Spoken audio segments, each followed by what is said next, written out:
Bonjour à tous, désolé de ne pas être parmi vous, mais voilà, les aléas climatiques m'ont empêché de décoller, comme peut-être d'autres personnes parmi vous.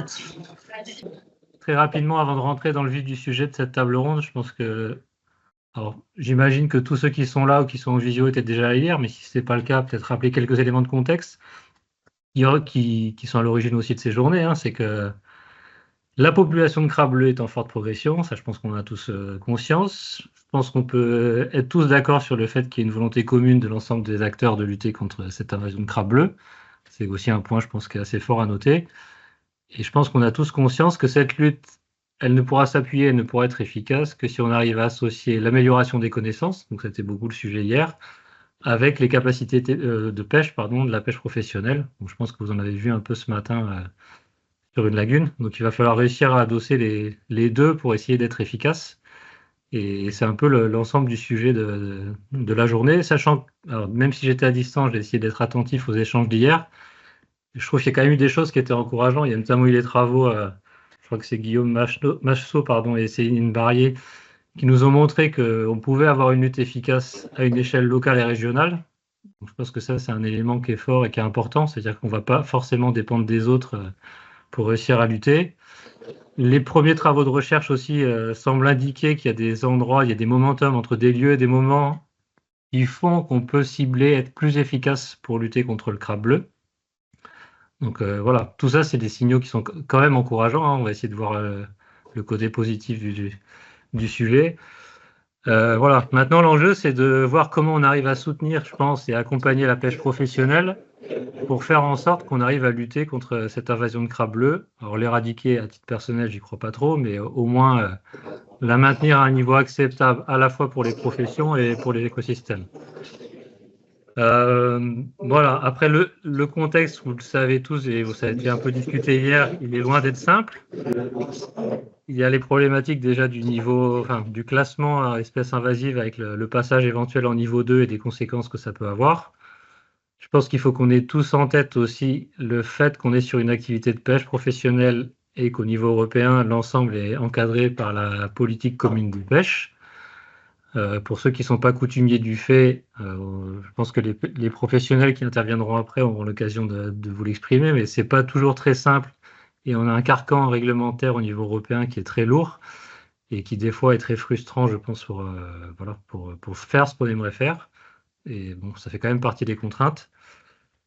Aujourd'hui, ce n'est pas le cas, mais à titre personnel, je pense qu'il faut quand même qu'on fasse aussi attention, c'est qu'il y a des moments où il y a quand même un écart qui peut se faire entre une volonté d'éradiquer et une volonté, au moins pour certains, de vouloir travailler sur du développement économique, et avec du risque du coup de développement de filières, d'où vraiment l'enjeu je pense, d'en discuter aujourd'hui pour mettre des limites.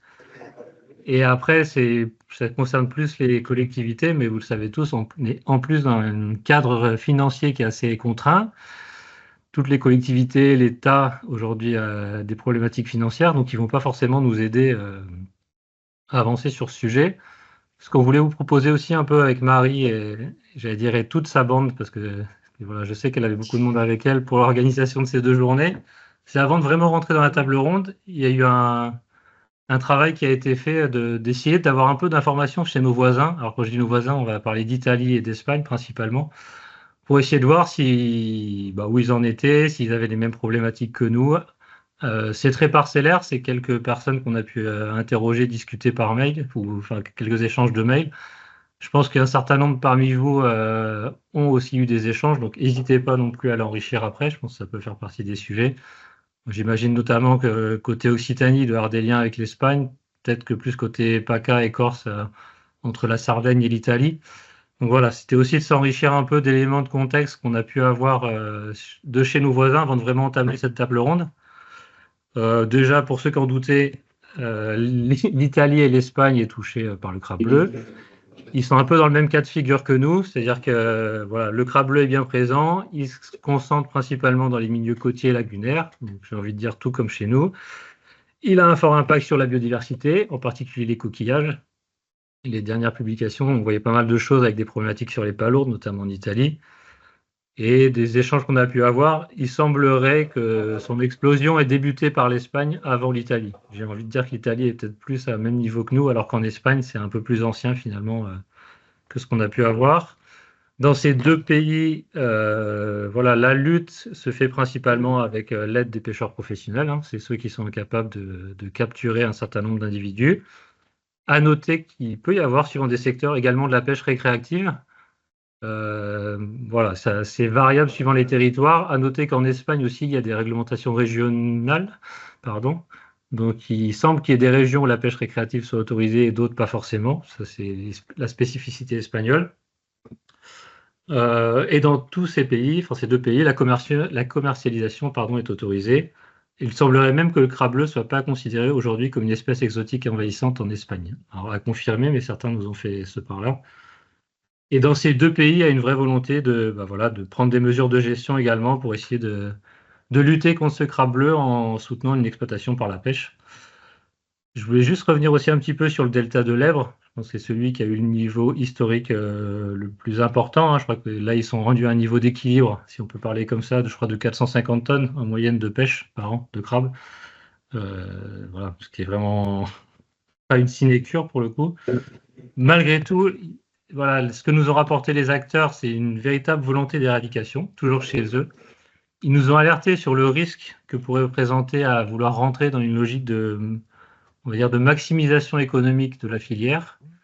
Si on veut le considérer comme une pêcherie traditionnelle, on va dire, le risque, c'est que ça dérape un petit peu et qu'on pousse finalement à une explosion encore plus forte de cette ressource. Donc, ils nous ont alertés, notamment en Espagne, sur le fait de ne pas aller vers ça. Voilà, c'est quelque chose qui est très important.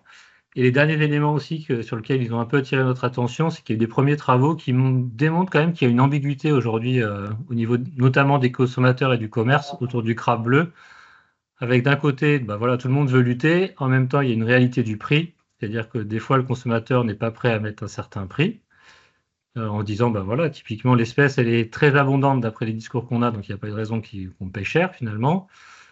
Il peut y avoir aussi des transformateurs, des industriels, des intermédiaires entre la pêche et le consommateur qui sont dans une logique de rentabilité au maximum de leur entreprise, d'une activité économique. Et du coup, un décalage, une non-adéquation finalement entre la demande du marché et ce que peut être fourni localement et une volonté pour certains peut-être de vouloir aller chercher du crabe à l'extérieur. Voilà. En même temps, voilà, il est difficile, je pense, de définir qu'est-ce qu'est le juste prix du crabe bleu. D'un côté, il faut qu'il soit suffisant, ça c'est un élément de contexte fort, faut que le prix soit suffisant, pardon, pour que les pêcheurs s'en sortent. C'est-à-dire que voilà, les pêcheurs ont une activité économique, c'est clair, donc il faut qu'ils puissent être rémunérés pour le travail qu'ils effectuent et qu'ils maintiennent leur activité. En même temps, il peut y avoir une course pour aller vers des prix les plus bas, c'est ce que je vous disais par rapport aux consommateurs. Et à l'inverse, parfois au niveau européen, on a des craintes en disant, voilà, on rentre dans une logique d'une ressource qui peut être trop rémunératrice et donc une volonté de gestion, au sens soutien finalement au maintien d'une espèce. Donc voilà, ça balaye un peu le cadre général. Je pense qu'on a beaucoup parlé recherche hier, travaux, ce qui était important.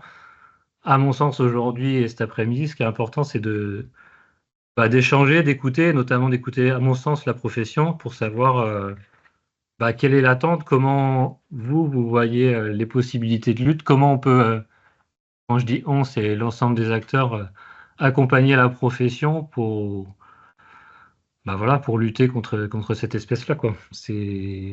Aujourd'hui, vous, pêcheurs professionnels, alors je ne sais pas si quelqu'un veut prendre la parole en premier entre je sais pas, un représentant d'un comité régional, un pêcheur, une organisation de producteurs, mais voilà, je peux. On va leur demander de venir, oui. Si vous pouvez venir, vous venez ici. J'ai rallumé le micro, hein. Vous nous entendez? J'ai rallumé le micro. Oui, on t'entend. Ouais. Jean-Louis, Lopé, les pêcheurs de verre. Et comme ça, vous nous donnez votre position. Que ça soit sur les retours que vous pouvez avoir de vos collègues voisins ou voilà, de votre ressenti sur ce qui semblerait être la bonne méthode et l'attente que vous pouvez avoir. Ouais, je parle bien, ça rentre bien, le micro, il est là. Non, ce que je voulais vous dire, c'est que vous avez touché du doigt pratiquement toute la problématique que l'on a au sein de la profession, à savoir qu'on est sollicité par un certain nombre, soit d'investisseurs qui veulent transformer le crabe, soit de Asiatiques sur le pourtour méditerranéen qui nous sollicitent pour avoir du crabe vivant, ce que l'on peut difficilement réaliser parce que le transport, le bateau, 12 heures de bateau, ils arrivent généralement la plupart morts, les emballages, la glace, ce qui fait que entre le prix que l'on souhaite, qui est de l'ordre de environ 6 euros le kilo, et le prix que eux désirent autour de 3, voire de 4, il y a un fossé énorme, sachant que si l'on investit dans les emballages,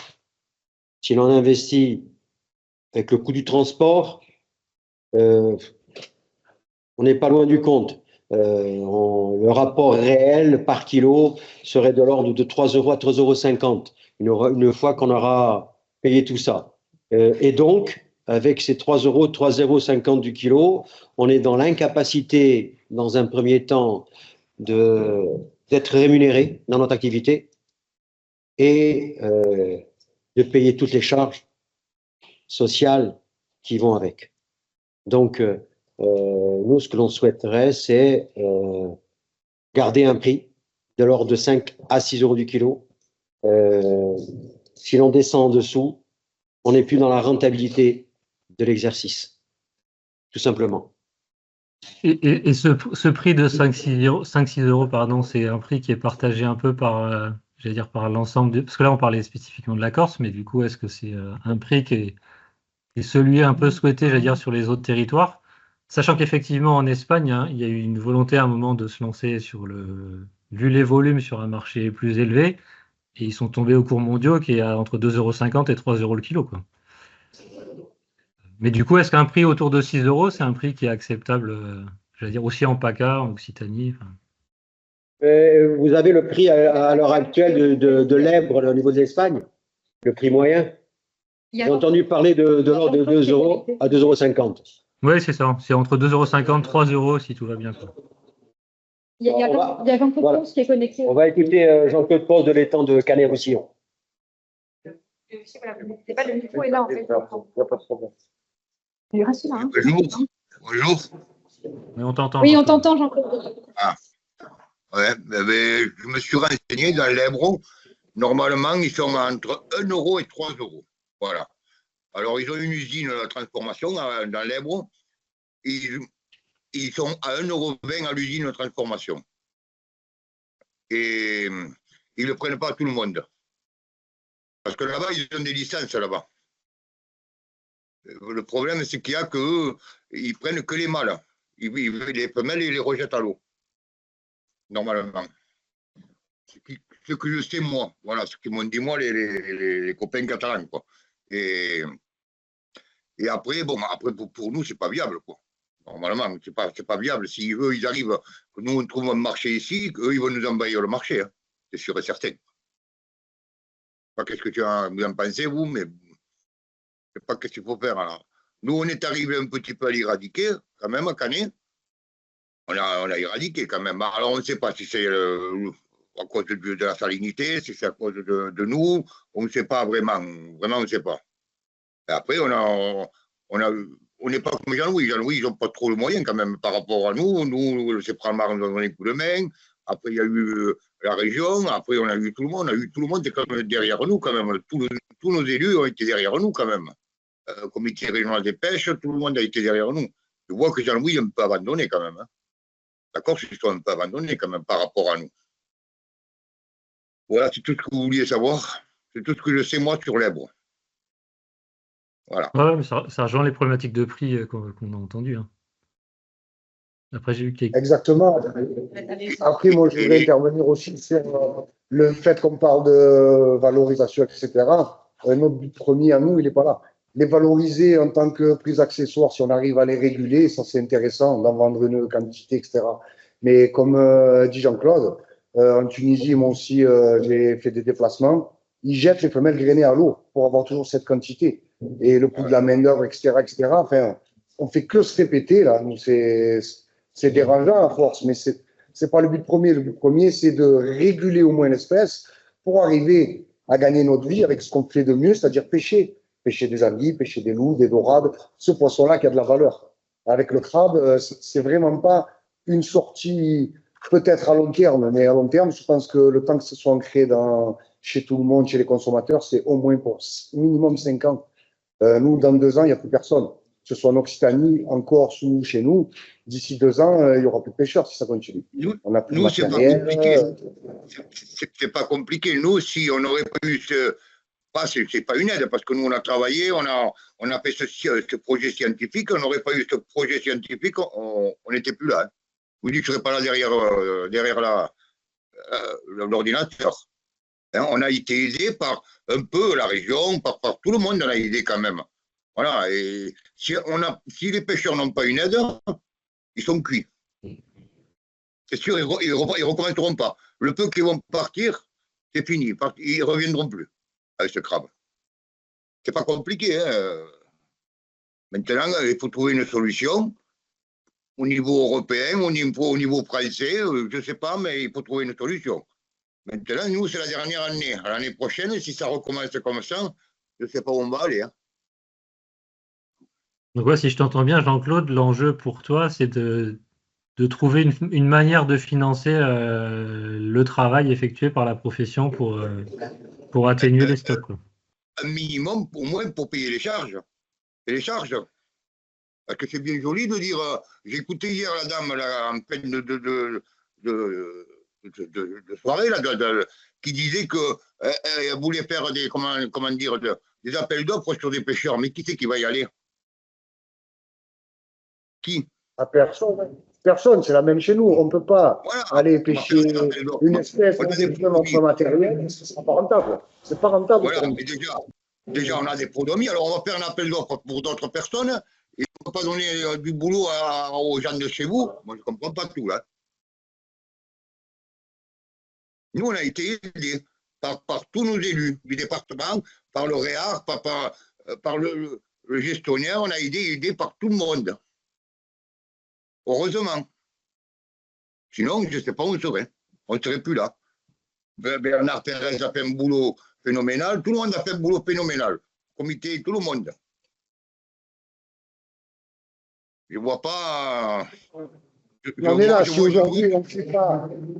Si aujourd'hui, on ne fait pas une action coordonnée vraiment de la Méditerranée, il faut que, enfin, côté national, il faut vraiment comprendre qu'on est vraiment en danger d'extinction. Mais je l'avais dit, moi, il y a 5 ans, il faut vraiment que se mette tout ça en Je le savais. Non, mais je pense, j'ai vu qu'Emmanuel, du coup, avait fait apparaître sa caméra. Je pense que ce constat, on le partage tous. La question, c'est dans la durée, comment on arrive à soit maintenir, à mon sens, soit maintenir une aide ponctuelle, au moins saisonnière, sur les pics où c'est le plus efficace pour compenser et rémunérer le travail de la profession. Soit comment on arrive à faire en sorte, même si ce n'est pas la cible, de maintenir un prix de vente autour des 6 €, c'est ça que j'ai entendu, pour faire sans devenir milliardaire, mais de rentrer sans ses frais, quoi. Globalement, c'est ça votre message, si je le résume. Le problème, c'est les quantités aussi. Parce que si on se retrouve à pêcher, nous, sur les temps de berre, à minima, on va compter même une 50aine de pêcheurs par jour. Si vraiment on arrive à sortir 1 tonne par jour de crabe, comment ça va se passer? Qui va nous les acheter? Qu'est-ce qu'on va en faire? Il faut comprendre que ça va être le matériel, le temps de travail passé. À 6 €, ce ne sera pas rentable. Tu le sais, Jean-François, le matériel qu'il nous a fallu, nous. Oui, je sais. Tu le sais. Les premiers, on avait essayé en maille de 40. Après, on a essayé plus petit pour attraper les petits. On a commencé par attraper les petits. Et c'est comme ça qu'on est arrivé. Mais c'est vraiment. Pour moi, c'est une calamité, ce truc-là. Faut pas croire. Hein. Nous, on est arrivés. Maintenant, ça recommence. Il y a plein de petits. Mais on n'arrête pas. On n'arrête jamais. On n'arrête jamais. Voilà. Moi, ça fait 5 ans que je ne suis pas parti en vacances. Avec ce truc-là. Parce que tu es toujours à l'aiguille, ou à tricoter, ou à faire quelque chose. Il y a toujours quelque chose à faire avec ce crabe. Ça, il faut comprendre que nos entreprises elles vont se dévaloriser à vitesse grand V. Demain, on pêche du loup, de la dorade, on a des bateaux, il y en a qui ont fait construire des bateaux neufs. Il y a des crédits, il y a plein de choses. Si demain on est envahi avec cette espèce, qu'il n'y a pas beaucoup de débouchés, qu'il n'y a pas de vente, que ça massacre tout le matériel, personne ne va nous racheter nos entreprises.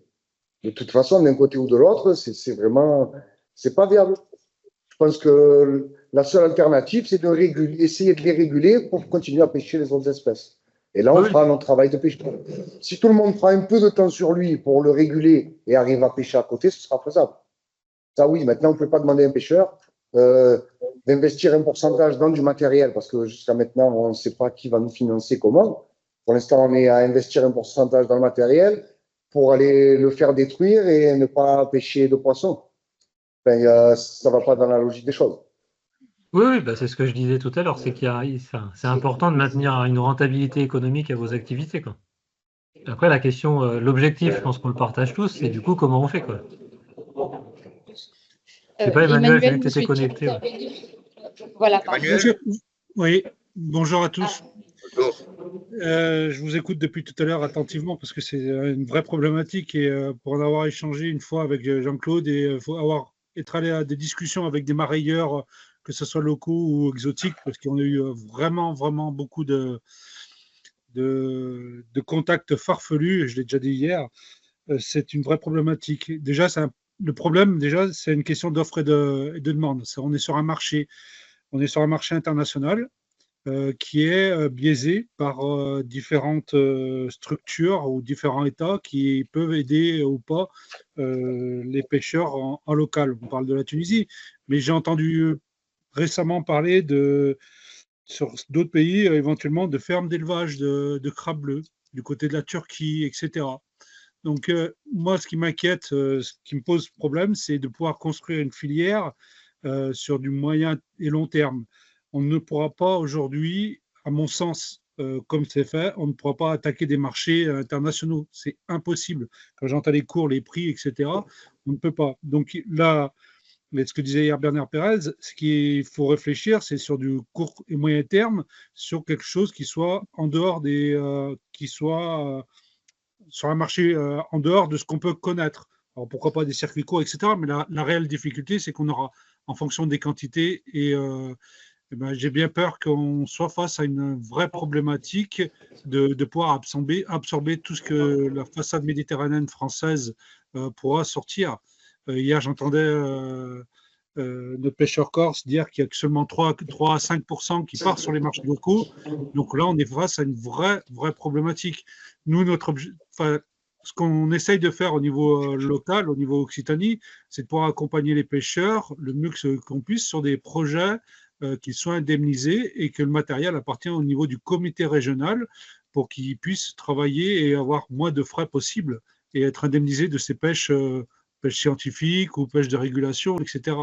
Le temps, en espérant qu'on arrive à canaliser. Ce qui m'inquiète le plus, c'est que j'entends qu'on relâche les femelles du côté de l'Espagne et j'ai vu comment se déplaçait le crabe sur hier.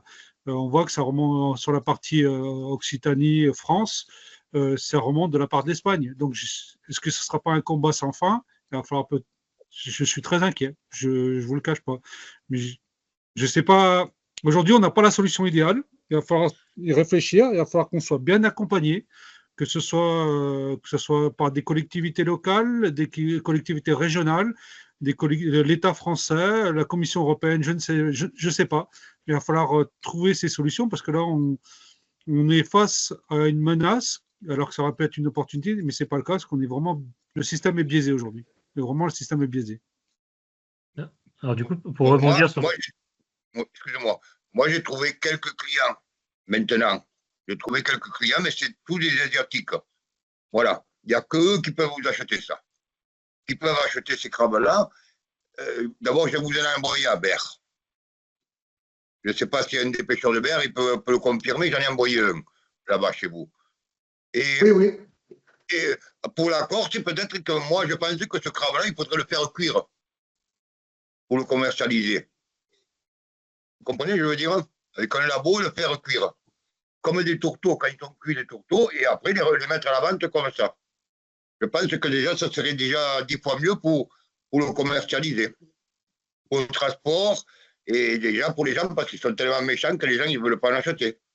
Il n'y a que ces gens-là qui peuvent en acheter, c'est les Asiatiques.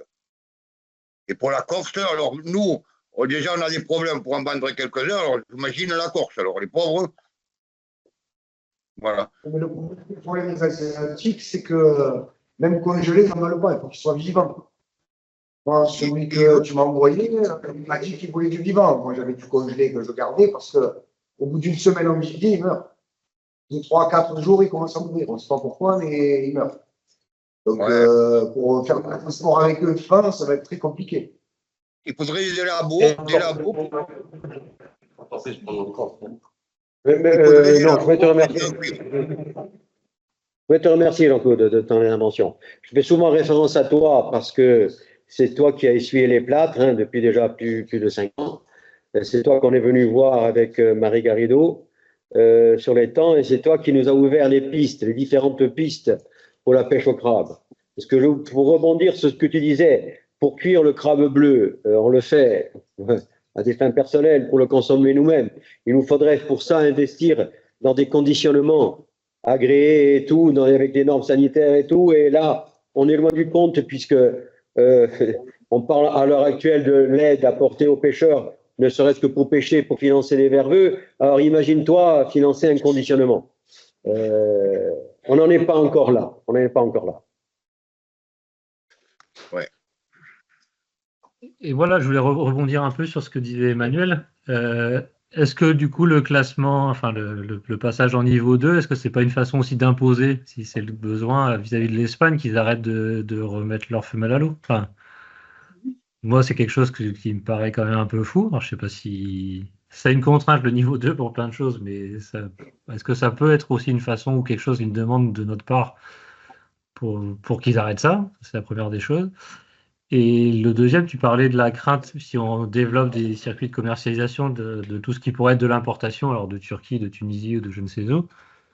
Moi, je suis pas du tout expert en commerce international, mais on a eu des capacités à s'interdire des fois de l'export ou des choses comme ça. Donc, j'en sais rien. Moi, je sais pas s'il y a des représentants de l'État ou de l'Union européenne, mais est-ce que du coup l'interdiction d'import finalement peut être quelque chose qui peut être fait? Et est-ce que c'est intéressant du coup? François, si vous pouviez revenir, juste pour intervenir de nouveau, parce qu'on me redemande pour le classement au niveau 2, qu'est-ce que ça impose, donc il faut rappeler ce que ça impose ou pas. Moi, je On voudrais est juste OK, revenir sur- Oui, oui. Si le micro est là, mais ça. Non, mais sur quel sujet? Sur le. Bonjour. Bonjour. Bonjour. Non, on Bonjour, parlait de la François problématique Rodez. du relâché en Espagne. Donc, du coup, est-ce qu'un changement de classement peut imposer aux Espagnols finalement de plus le faire? Normalement, s'il est réglementé au niveau européen, il n'y a plus de relâché effectivement dans le milieu naturel. C'est strictement interdit. Bon, maintenant, ça c'est bien de poser les choses sur le papier. Il faut qu'il y ait des gens derrière pour contrôler ce qui se passe. S'il n'y a personne, il sera relâché. C'est toujours le même problème. C'est une réglementation, ça ne sert à rien tant qu'il n'y a pas, on va dire, de personnes pour vérifier si elle est bien appliquée. Je ne sais pas comment ça fonctionne en Espagne. En France, c'est l'ONB qui est censé effectivement faire les vérifications. Bon, voilà, je ne peux rien dire effectivement de ce qui se passe là sur l'Espagne, mais en théorie, il n'y a pas de relâché possible, effectivement, si elle est réglementée au niveau européen. Qui va leur poser problème, effectivement, et donc il y a des chances que les pays qui commercialisent, donc Espagne et Italie, votent contre la réglementation, puisque ça leur posera des soucis. Oui. Et Emmanuel, tu voulais rebondir? Oui, le problème, c'est sur la partie commercialisation, c'est pas l'import, c'est plus l'export. Parce que si on devait avoir une réflexion, c'est plus nous pouvoir exporter ces espèces-là, parce que nous en France, je pense pas qu'on en importe beaucoup, qu'on a besoin d'en importer beaucoup. C'est vraiment l'objectif, c'est d'aller chercher sur de l'exportation. Donc, qu'on mette des mesures contraignantes sur un import, en soi, je ne pense pas que ça va les pénaliser parce que je pense qu'ils doivent inonder les marchés asiatiques et les marchés américains. C'est leur objectif. Donc, c'est plus dans l'autre sens aujourd'hui, à mon avis. Et c'est là où nous, on va rentrer sur un marché hyper concurrentiel pour lequel on part avec un sérieux handicap.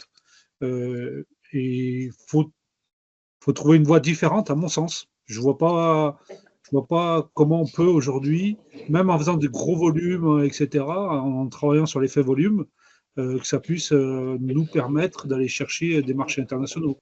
Il n'y a rien qui puisse nous démarquer aujourd'hui sur ces marchés. Il n'y a rien. Comme ça, je peux me tromper, mais je ne vois pas. Je vois pas du tout.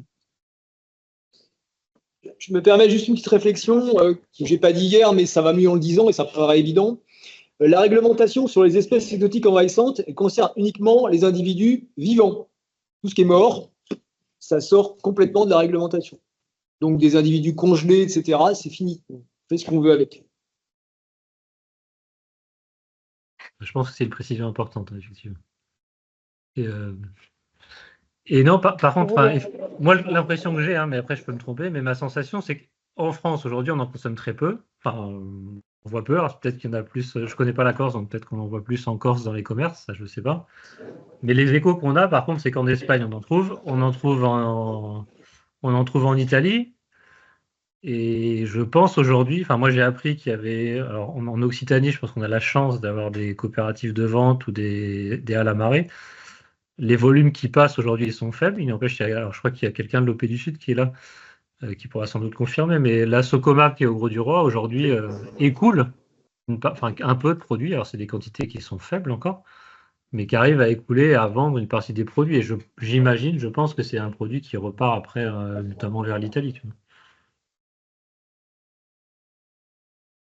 Donc, il ne faut pas arriver en concurrence entre l'Italie et.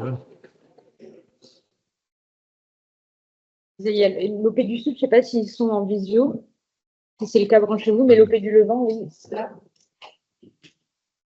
Je vois qu'il y a Louise de l'OP du Sud qui est en visio. Ok, si vous voulez intervenir et si vous voulez venir pour la version. Oui, mais il y a les deux, du coup, n'hésitez pas. Et par contre, on ne vous entend pas pour l'OP du Sud. Je crois que vous avez essayé d'ouvrir votre micro, mais on ne vous entend pas. Il n'y a que moi ou non hein. Non, en non, visio on non plus, pas vous Louise. entendez. Non, on n'entend pas, je confirme. Allez. Non, c'était là où vous été sollicité l'OP du Sud, c'est sur une thématique très Socomar, c'est-à-dire coopérative du Gros du Roi. Or, c'est vraiment l'OP du Sud qui a le lien avec cette coopérative. Donc, je ne peux pas me suppléer à l'OP du Sud. Non, pas si vous voulez réagir, peut-être. Sur la partie commercialisation, Si vous voulez, oui. Je vous en prie, juste comme ça, au moins, ils vous voient là. ça marche. Donc, voilà. Non, mais je vais aller sur des redites, c'est-à-dire que quand on est sur la commercialisation, on évoquait la thématique de la rentabilisation sur un navire de pêche. La rentabilisation sur un navire de pêche, elle est très dépendante du coût du navire, de ce qu'il y a encore un crédit en cours, de l'âge du pêcheur, des volumes de revenus qu'il a par rapport à son activité.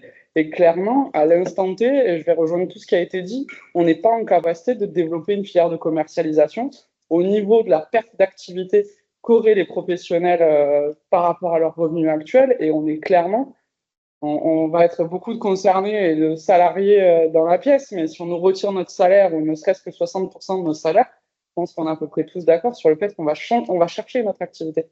Donc en fait, l'idée là est clairement de regarder comment on arrive à soutenir une activité de pêche pour qu'elle soit en capacité, au final, d'absorber cette baisse de la ressource, de la ressource en revenus, mais en ayant toujours une capacité de pêche sur des espèces qui ont, elles, une réelle valeur ajoutée. Et je pense que le focus, il est là-dessus. Comment on arrive à soutenir le maintien de ces filières-là, dans ces étangs-là, si on veut conserver une souveraineté alimentaire sur notre territoire. Moi,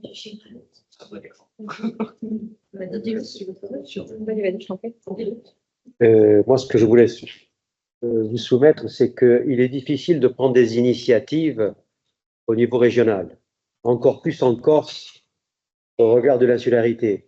Le bassin de population, il est très faible, 350 000 habitants. Il nous faut pouvoir l'expédier. Et le coût de transport, ça a un coût, parfois très élevé. Alors, quand on prend des dispositions au niveau national, comme l'a fait l'Italie, qui a quand même mis 3 millions d'euros, ce que n'a pas fait la France à l'heure actuelle, c'est plus simple.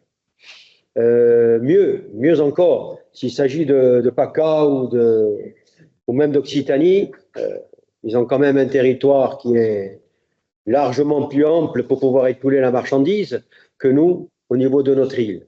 Et ça pose un problème supplémentaire. Ce que je voudrais vous soumettre là, je vais faire un petit schéma. Dans le dessin, c'est pas trop mon truc. Je préfère l'aiguille avec du fil pour amender des filets. Mais je vais faire un petit schéma. On était parti dans l'optique de fabriquer des verveux composés de 2 chambres. Il faut savoir que le verveux traditionnel, comme la plupart de l'assistance le sait, c'est qu'il est composé de 3 chambres.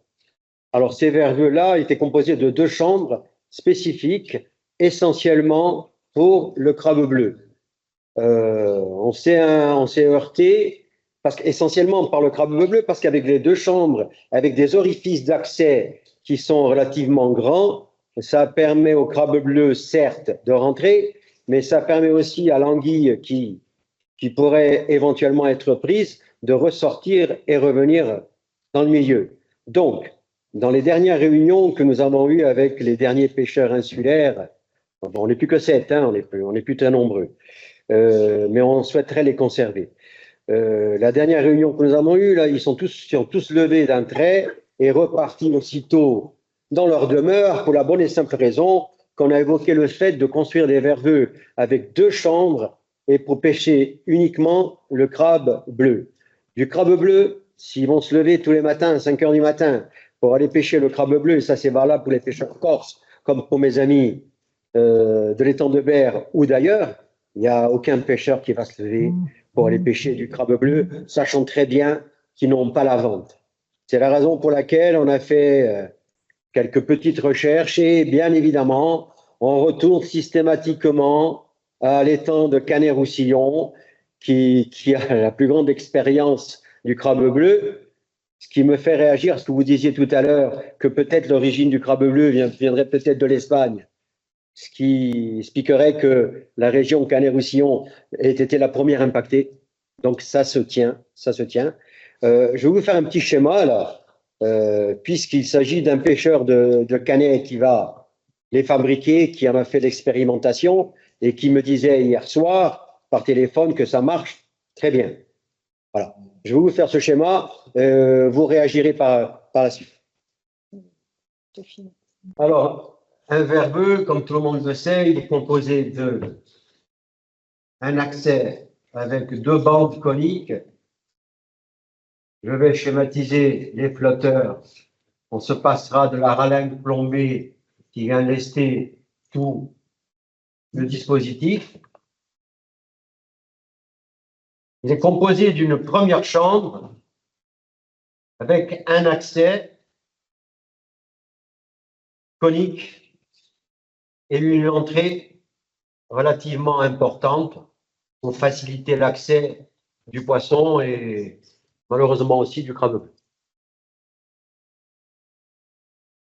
Ces chambres, généralement, c'est le cas aussi, je crois, en PACA, c'est des cerceaux jaunes, des cerceaux de tuyaux d'eau. Chez vous aussi, hein? Du Plymouth en vin, c'est ça? Ouais. Chez nous aussi. Alors, les cerceaux sont composés de tuyaux d'eau rigides. Alors, on a une première chambre qui est composée d'un nylon de 16 mm, je crois bien, ouais, de 16 mm, de maille de 16 mm. Une deuxième chambre qui est composée aussi d'un nylon renforcé de 14 mm. Ces 2 chambres sont censées récupérer le crabe bleu.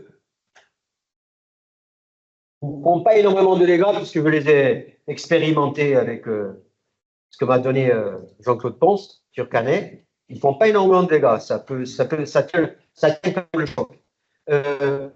La troisième chambre, qui est en quelque sorte la chambre de la mort, qui a un maillage de 10 mm, donc le maillage légal pour récupérer l'anguille, et bien évidemment un accès pratiquement fermé, parce que l'anguille a cette facilité de pénétration, donc là, on a un maillage de 10 mm qui va récupérer les anguilles. Ici, un cercle de tuyaux détaché qui va s'enclencher à l'intérieur de ce tuyau avec un diamètre inférieur, ce qui fait que quand on récupère le verveux et qu'on met la marchandise à bord, on a un verveux qui est détachable, que l'on scinde en deux pour pouvoir récupérer cette partie-là avec l'espoir de récupérer des anguilles, avec un filet beaucoup plus fin, hein, parce que plus le filet est fin et plus il est performant pour pêcher l'anguille. Et là, ces deux parties-là vont maintenir dans ces deux chambres-là le crabe bleu. Pourquoi? Parce qu'à ce niveau-là, il y a un filet en maille de 60, donc un très grand maillage de chalutier qui va séparer la chambre où finissent les anguilles de la chambre où restent les crabes bleus. Donc, les crabes bleus vont rester dans ces chambres-là avec l'impossibilité de finir dans la dernière chambre grâce à la pose de ce filet chalutier à très grande maille. Ça va permettre aux anguilles, avec l'espoir qu'elles franchissent les pinces des crabes bleus, de passer par ces chambres-là et pénétrer à travers ce grand maillage, ici. Là, c'est du grand maillage. Et l'anguille n'aura aucune difficulté à passer ce maillage pour venir finir dans la queue de verveux ici. Voilà. Ça a été préconisé par Jean-Claude, il a essayé, ça marche très bien. Hein. C'est à l'heure actuelle la seule solution qu'on ait en matière de matériel pour pouvoir espérer se lever le matin à 5 heures et avec l'espoir, non pas de pêcher que du crabe bleu, de toute façon c'est très bien qu'on n'en a pas à la vente, hein, mais avec ce procédé-là, on pourra ainsi impacter le crabe bleu et en même temps l'espoir de pouvoir pêcher quelques anguilles. J'espère que vous avez compris. Bon, peut-être que le dessin n'est pas très... On le prendra. Mais bon, voilà. Si vous connaissez le principe du verveux, je pense qu'il est facile de comprendre un peu le procédé. Je crois qu'il y a une question dans la salle, j'ai vu une main se lever. Oui, c'est ça, exactement, voilà. Ça. Monsieur Jean-Claude Ponce à Canet-Roussillon l'a déjà testé et ça fonctionne très bien. Moi, j'ai testé uniquement ces deux chambres-là. Alors, bien évidemment, ces deux chambres-là, à l'origine, elles avaient été confectionnées pour pêcher uniquement que le crabe bleu. Ça fonctionne. Ça fonctionne très bien. Le seul souci, c'est qu'on ne prend que les crabes.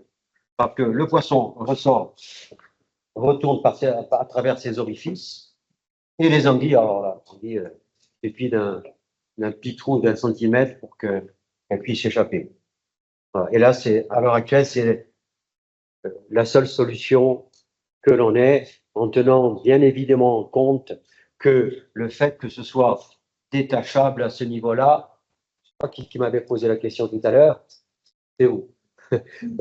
Ça permet aussi de pouvoir poser des verveux avec ces deux chambres lorsque l'anguille est interdite à la pêche et ne pêcher uniquement le crabe bleu. Et quand l'ouverture de la pêche à l'anguille, ça nous permet de rajouter le complément de cette fameuse chambre de la mort pour pouvoir y récupérer les anguilles. Ça me semble être aujourd'hui le meilleur compromis possible. Il y a une question j'en profite pour ceux qui ne peuvent pas lire, qui est de savoir du coup qu'est-ce qui se passe pendant les périodes de fermeture de pêche à l'anguille. J'imagine que c'est enlever la chambre, mais... C'est simplement enlever la chambre. Bon, même maintenant, quand on pêche le crabe bleu à l'heure actuelle, si accidentellement on prend des anguilles, elles sont relâchées systématiquement parce qu'on n'a pas tout simplement le droit de la vendre, encore moins de l'exporter, mais on ne parle plus d'exportation. Là, depuis 2 ans, on ne parle plus malheureusement d'exportation, hein, en Corse en tout cas.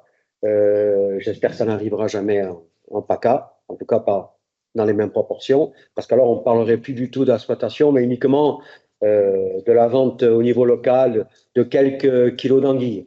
Pour vous donner un ordre d'idée, on pêchait il y a 2 ans par pêcheur entre 3 et 6 tonnes d'anguilles. Aujourd'hui, on arrive péniblement à 200 kilos. Donc, vous voyez l'impact du crabe bleu. Non pas qu'on manque d'anguilles dans les étangs, pas du tout, pas du tout. Mais uniquement parce que les dégâts réalisés au niveau du matériel ne permettent pas de prendre des anguilles, quoi.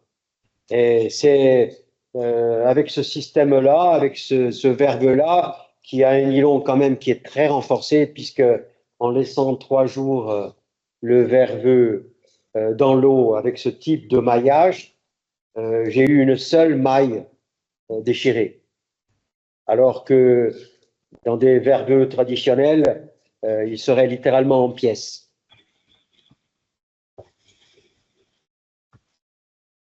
Alors, je sais pas, entre Emmanuel en visio et quelqu'un dans la salle, je sais pas qui c'est. Ouais, mais il a répondu à la question pour savoir au niveau des dégâts du matériel dans ces tests, il n'y a eu qu'une seule fois où elle a été abîmée.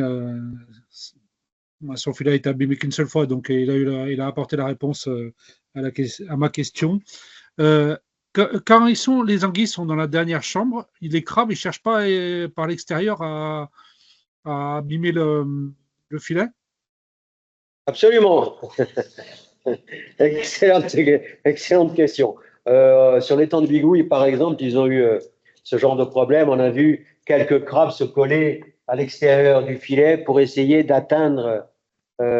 Mais il ne faut pas oublier non plus que la plus grande proportion de crabes, elle va être à l'intérieur des chambres, déjà. Oui, il peut arriver qu'un individu ou deux s'attaque au filet à l'extérieur. Mais avec ce type-là d'engin, il va falloir quand même vérifier les engins, non pas comme ça se fait habituellement dans les verbeux tous les 2, voire 3 jours, mais tous les jours, quand même. Et essentiellement pour cette raison que vous venez d'évoquer. Parce qu'on a eu sur l'étang de Bigouille des trous réalisés par l'extérieur, par des crabes qui venaient essayer de saisir les anguilles. Okay. Merci. Il y a 2 questions dans la salle. Jean-François, vas-y, Muriel. Est-ce que ce type de verbeux est beaucoup plus cher que le verbeux traditionnel? Vous entendez la question dans la salle? Alors, à l'heure actuelle, ce type de verbeux, on a réalisé des devis. C'est de l'ordre de 150 € ce type de verbeux, mais avec les 2 chambres pour les crabes. On vient y rajouter une chambre supplémentaire, c'est bien évidemment du travail en plus. On va demander au pêcheur qui va nous les confectionner le prix exact. Bien évidemment, il sera plus élevé. Au lieu de mettre 5 ans, c'est notre volonté, pour donner 60 verbeux, c'est la légalité en matière de pose de verbeux, c'est 60 verbeux par pêcheur. Si au lieu de mettre 5 ans, là, en 5 ans, on devrait pouvoir donner 60 verbeux par pêcheur, c'est simple, il n'y a que 7 pêcheurs. Qui est bon en maths, là? C'est quoi, 7,42, non? Ouais. Alors, ça fait 420 verbeux. Au lieu de mettre 2-3 ans, on mettra 5 ans pour pouvoir les fournir, en restant toujours dans ce qui nous a été attribué en matière de financement, bien évidemment. C'est de l'ordre de 50 000 € par an sur 5 ans, 250 000 € sur 5 ans, en sachant très bien que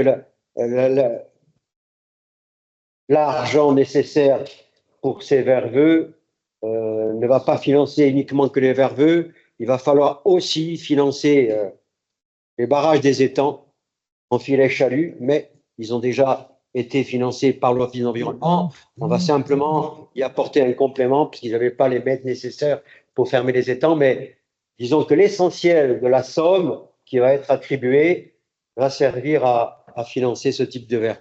Il y a une question encore dans la salle. Deux questions. Ah, c'est la même. Allez-y. C'est pas plus simple si tu me la poses quand on est ensemble. Non? Mais je vais la poser, on va parce que je parle fort. J'aimerais savoir, moi, 250 €, mais la taille du filet, la quantité de filet pour faire un verre comme ça. Parce que dans les petits étangs, on avait la lune, je veux bien. Non, Mais ouais. nous, avec quasiment 10 mètres de fond, je pense que le filet passe pris de revient. Absolument.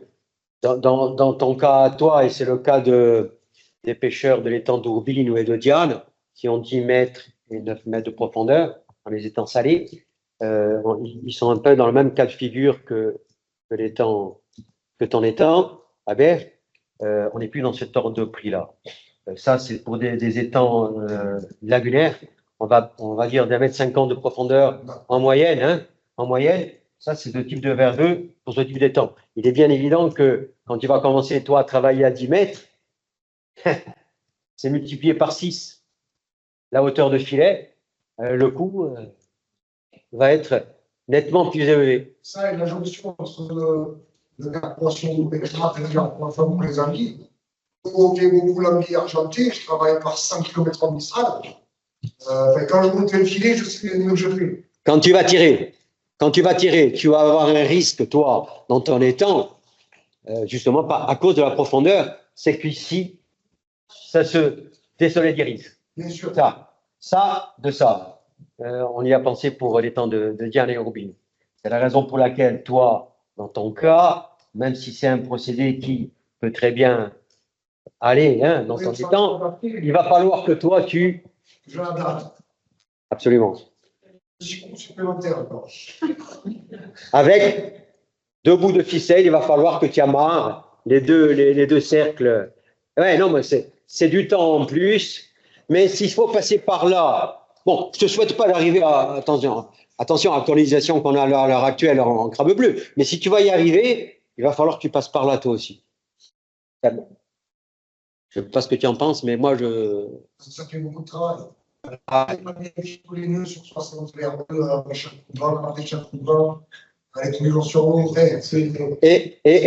pense que c'est compliqué. Ouais, non, mais c'est sûr. Et je vais te dire, toi, tu es à 10 mètres de profondeur. Moi qui ai travaillé dans l'étang d'Ourbine pendant plus de 30 ans, et on travaillait à 9 mètres de profondeur, donc c'est sensiblement la même chose. Quand on a affaire à des gros coups de tabac de vent, à 10 mètres de profondeur, on a quand même moins de dégâts sur les verveux que quand tu es à terre à 1 mètre, 1 mètre 50. Ça, je peux te l'assurer. Parce que là, en ce moment, il a fait les coups de vent qui ont eu lieu assez lourd sur l'étang de Bigou, et j'ai appelé quelqu'un, justement pour savoir, en lui demandant si ça avait marché pour eux, pour les anguilles. Il m'a répondu oui. Les anguilles, non, mais on a tout trouvé fracassé par le vent. Alors peut-être que pour eux aussi, ce système-là, par fort coup de vent, il va falloir qu'il s'assure. On en a parlé d'ailleurs avec Jean-Claude. Si c'est par exemple dans des étangs de faible superficie où les aléas climatiques n'ont que très peu d'incidence, par exemple la force du vent, ça fait pas tant de dégâts que ça, et en tirant sur le verveux quand tu le récupères, comme le cerceau ici est bien plus grand en diamètre et qu'il est rentré en force à l'intérieur, j'ai fait l'essai, tu peux tirer violemment dessus, ça marche. Mais toi, à 10 mètres de profondeur... Dans mon cas, nous, ce travail-là, on est suivi directement à notre état marée en étant vert, sur un canal de quasiment 20 mètres large. On a des courants en force à 6-7 nœuds quand même. Plus le vent, on a quand même des creux qui peuvent arriver jusqu'à 2 mètres. Ouais. C'est là qu'il faut que tu prennes les dispositions. Encore du matériel. Encore du matériel. Après, si tu veux passer par un verveux qui ne se détache pas,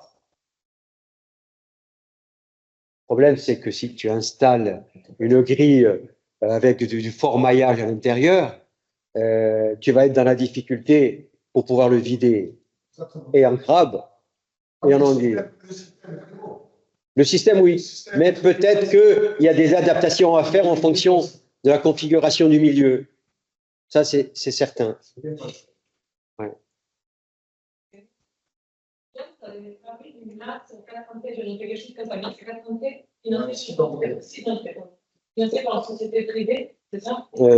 Ouais, non, là, c'était 4 entrées. C'était 4 entrées. En ce qui nous concerne, c'était 4 entrées.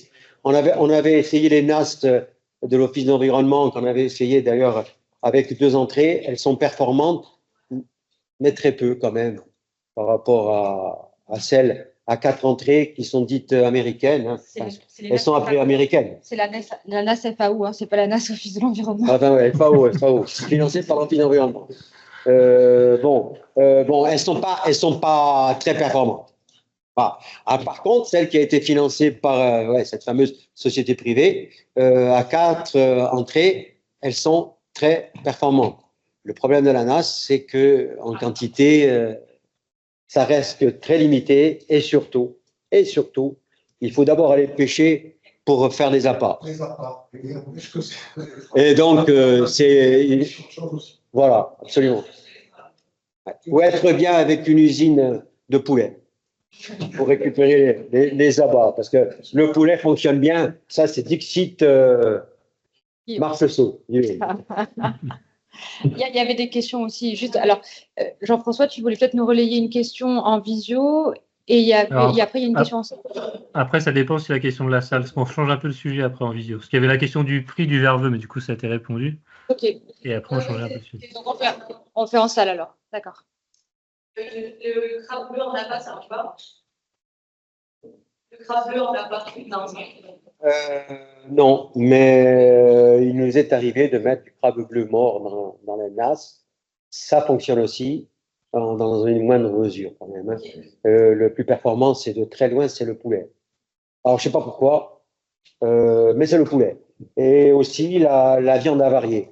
Ça fonctionne bien. Il semblerait, comme disait Guillaume, c'est vrai que chez nous, on a pas mal de pêcheurs qui, en Camargue, pardon, je me suis présenté Delphine Marobin, chargée de mission littorale et milieu marin au parc de Camargue.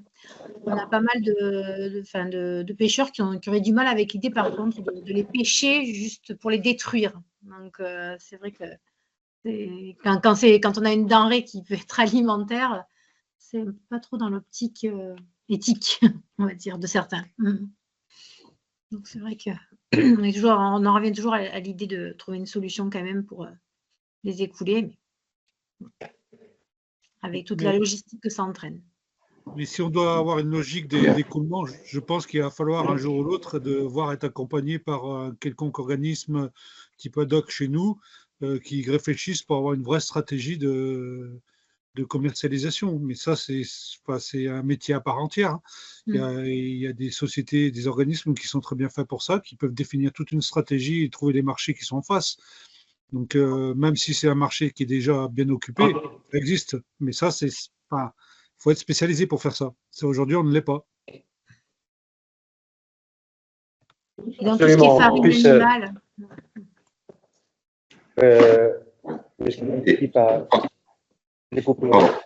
En dehors de cette question de filière qui est, bon, il faut la remarque avant, j'allais faire la même, est très pertinente, et il y a des gens qui savent très bien faire. C'est nonobstant tout ce qu'on vient de parler sur un verveux adapté pour les 2 pêches. J'avais posé la question, quid pendant la fermeture de l'anguille qui deviennent de plus en plus longues, c'est 6 mois il me semble. Donc il faut bien continuer à enlever le crabe bleu, parce que si on le laisse, on ne le pêche pas pendant 6 mois, en gros, il n'y aura plus d'anguille parce que lui, il se sera établi et que ce soit même dans les temps de berre et autres, malheureusement, les pêcheurs ne pourront pas continuer. Donc, il faut quand même, bien malheureusement, l'enlever. Le travail qu'a fait Jean-Claude, pendant 2 ans, il a travaillé gratuitement. Donc, s'il n'y a pas une filière, le fameux quid, qu'est-ce qu'on fait du crabe bleu qui est enlevé, il faut bien donner envie aux pêcheurs d'aller travailler. Personne ne va travailler gratuitement. Il y en a qui l'ont fait pour essayer de sauver les temps, comme Jean-Claude et ses collègues, pour essayer de sauver les temps, essayer de sauver leur boulot. Mais c'est un peu pour le moment, j'ai l'impression un peu que c'est un peu le serpent qui se mord la queue. tant qu'on ne trouvera pas un intérêt pour le pêcheur de se lever le matin et d'enlever ses crabes bleus, il ne va pas le faire gratuitement, à travailler 10 heures par jour et à faire de la couture. Il faut bien qu'il trouve quelque chose pour lui donner envie d'y aller, d'enlever le crabe, le temps qu'il puisse pêcher et continuer de pêcher autre chose. Un souci avec ce crabe bleu, il a une saisonnalité, il ne va pas sortir toute l'année, à part en produits transformés, on cuit, on broie, j'en sais rien, on fait de la farine et on le propose. Il y en a qui savent faire à l'agroalimentaire, aux cuisiniers du coin, aux fabricants de croquettes ou de surimi. Voilà, on peut l'exploiter, entre guillemets, exploiter. Donc, on peut le prélever du milieu naturel et c'est un win-win avec l'écologie, hein, parce qu'on sauve les lagunes et toutes les espèces qui sont financées d'autre part pour leur maintien. Si on laisse le crabe bleu, tout est cuit. Pendant 4 mois ou 3 mois, aux périodes clés que la science va nous aider à définir, on enlève ce crabe bleu, on le fait cuire, on le broie et on fournit qu'à l'état de farine. Ça demande que des labos, petits labos agroalimentaires locaux, et on peut le proposer toute l'année, même s'il n'est pas prélevé toute l'année. Mais ça permettrait, entre guillemets, toujours, cette question qui pour moi est primordiale, il faut bien que le pêcheur qui va se lever le matin, il sache pourquoi il va se lever. Et il faut bien lui trouver une destination finale. Les essais qui avaient été faits en Occitanie, donc j'essaie d'enchaîner, on avait essayé avec Jean-Claude, j'avais mis en relation avec un marieur, sauf que le marieur, il a fourni des caisses en polystyrène, il lui a dit, tu me mets 4 kilos de crabes dans la caisse et je viens en chercher pendant 2 fois. Il n'y avait pas de glace, il n'y avait rien. À la fin, le marieur, il a arrêté parce qu'il a dit, ouais, mais non, c'est pas terrible, j'ai la mortalité. Mais forcément, c'est un crustacé, un crabe bleu, on l'entasse l'un sur l'autre sans glace, mais il va crever. Donc, le commercialiser vivant, c'est mort, c'est trop dur. Il y a trop de transport, que ce soit pour la Corse, pas qu'à Occitanie. À part le produit transformé, il n'y a pas d'autres moyens. Et malheureusement, je pense là aux remarques depuis hier de le premier prud'homme ou du pêcheur des temps de Berre, je comprends qu'il a envie de pas, qu'il n'a pas envie de travailler le crabe bleu, qu'il a envie de travailler comme précédemment, comme avant. Mais une fois que le crabe bleu est là, c'est cuit. Il faut le virer, il faut baisser ses populations parce que à partir du moment où il est là, le passé n'existe plus quelque part. Bon, il faut arrêter de lui taper un peu dans ses populations, si possible femelles, pour tout dérégler. Mais tout ça passera par qu'est-ce qu'on fait de ces crabes bleus qui sont prélevés. Qu'on aide pour le prix ou pas, si l'agroalimentaire donne 3 €, quelle est une structure qui pourrait mettre 2 € de plus en matière de. Donc, ça ne serait pas par des MAE, parce qu'un MAE, c'est que la PAC, comme disait Caroline Jabouin, mais c'est quand même pour sauver des écosystèmes. Donc, il y a sauver des Natura 2000 et autres. Si ça doit coûter 2 € du kilo pour améliorer le prix que l'agroalimentaire est prêt à mettre, c'est du win-win. Hein. Tout ce qui est écologie, nature sera sauvé pour 2 € du kilo. Et les pêcheurs, en prélevant et en baissant cette population, limiteront son impact et pourront éventuellement travailler comme avant. Mais il faut trouver qu'est-ce qu'on en fait pour donner envie. Donc, quels que soient les moyens, donc on pourra toujours discuter des moyens, mais là, on tourne un peu en rond, des choses comme ça. Excusez-moi d'avoir été un peu long. Non, mais il n'y a pas de souci. Après, effectivement, hein, tu replaces le sujet sur. Moi, j'ai été coupé, mais donc je n'ai peut-être pas tout entendu, mais sur. J'ai l'impression que techniquement, aujourd'hui, les professionnels commencent à avoir trouvé des solutions techniques, on va dire opérationnelles, pour réussir à en capturer, même si ça complique le métier, même si ce n'est pas la façon dont ils avaient envie de le faire. Mais il reste la problématique, effectivement, dont on parlait au début, de comment on rémunère, soit via le prix d'achat, soit via une compensation de je ne sais quel ordre, la profession.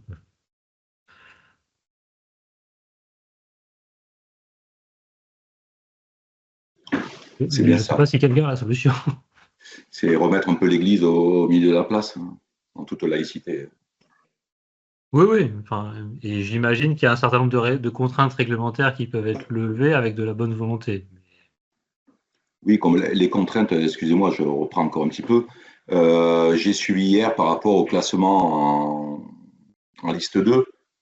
J'étais le premier à être effrayé de cette évolution. C'est pour avoir par le passé suivi justement la Clarkie, l'écluse de Louisiane. et du coup, qui, elle, donc il y a un peu plus de 20 ans, elle était déjà l'équivalent de liste 2, on ne pouvait pas la transporter vivante, il fallait la tuer et compagnie. Ce qui a limité ses prélèvements, son commerce, alors qu'on en a importé d'Espagne, et qui du coup, maintenant, elle est installée. Donc pour ceux qui, hier, disaient, bon, ben voilà, c'est une EE, toutes les EE, elles montent au bout d'un moment, elles se cassent la gueule. Les cruses de Louisiane, elle ne s'est toujours pas cassée la gueule, elle est toujours là, et elle a stérilisé tout un tas de marées où elle est installée. Donc pour le moment, le crabe bleu, on en a encore pour un bon moment. Donc ça, il n'y a pas de... Et du coup, finalement, ce classement en liste 2, comme ça avait été dit tout à l'heure, en début d'après-midi, par rapport à ce que font d'autres pays européens, hein, parce que hier, la remarque qu'il faut voir ça au niveau méditerranéen par rapport aux usages qui sont faits en Afrique du Nord, Tunisie et autres. L'or bleu a relâché les femelles, c'est assez monstrueux. Mais finalement, une liste 2, comme le disait depuis le nom, monsieur le ministère, que finalement, ce n'est pas forcément une interdiction de vente, une dérogation bien calée par un arrêté préfectoral peut le permettre. Ça, donc, ça serait au niveau européen. Bon, l'arrêté préfectoral, c'est franco-français, mais du coup, ça empêcherait Espagnol ou l'Italie, s'ils étaient tentés, pour moi, je ne pense pas qu'ils soient tentés, d'en faire une exploitation, de remettre les femelles à l'eau. Finalement, ça ne serait pas forcément une mauvaise chose. Et pour finir, faudrait pas. J'en entends depuis un petit moment certains qui sont effrayés. Il ne faut surtout pas créer de filière, il ne faut pas le commercialiser parce qu'il y en a qui vont prendre des femelles, ils vont en mettre partout pour en faire une ressource. Là-dessus, je suis assez mesuré aussi, vu les dégâts que ça fait. Je ne pense pas qu'il y ait des humains qui soient assez, je vais essayer de rester poli, mais qui soient assez idiots pour disséminer cette espèce qui va tout ratatiner. Je pense que c'est à la marge, c'est pas cette crainte qui doit nous empêcher d'avancer sur ce sujet. C'est se faire peur, c'est jouer à se faire peur sur quelque chose qui serait marginal vu les dégâts que provoque cette espèce. C'est juste ce que je voulais rajouter. Merci. Alors, si personne ne réagit, il y a une question en ligne, je la lis parce qu'elle est du coup un peu longue. Peut-on imaginer que des transformateurs régionaux se positionnent pour acquérir le matériel nécessaire à l'extraction de la chair et qu'ils achètent le produit à nos pêcheurs à un prix qu'ils négocieront ensemble? La chair de crabe chez Carrefour est à 30 € du kilo, dixit Google. On peut imaginer un appel à projet dans le cadre du fait en pas, par exemple, sur la mesure transformation, innovation, qui permettrait aux entreprises agroalimentaires de se positionner et de réfléchir à des marchés. Et c'est les régions littorales qui gèrent cette mesure ferme. Je ne sais pas si ça interpelle des réactions.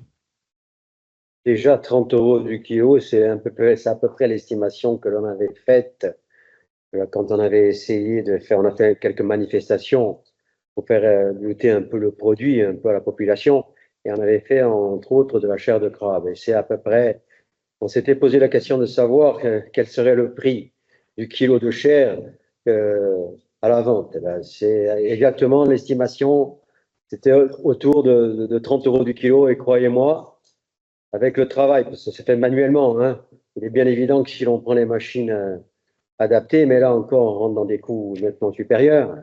Il paraît qu'il y aurait des machines pour sortir la chair, qui seraient très efficaces, d'un coût relativement élevé, mais qui seraient très efficaces.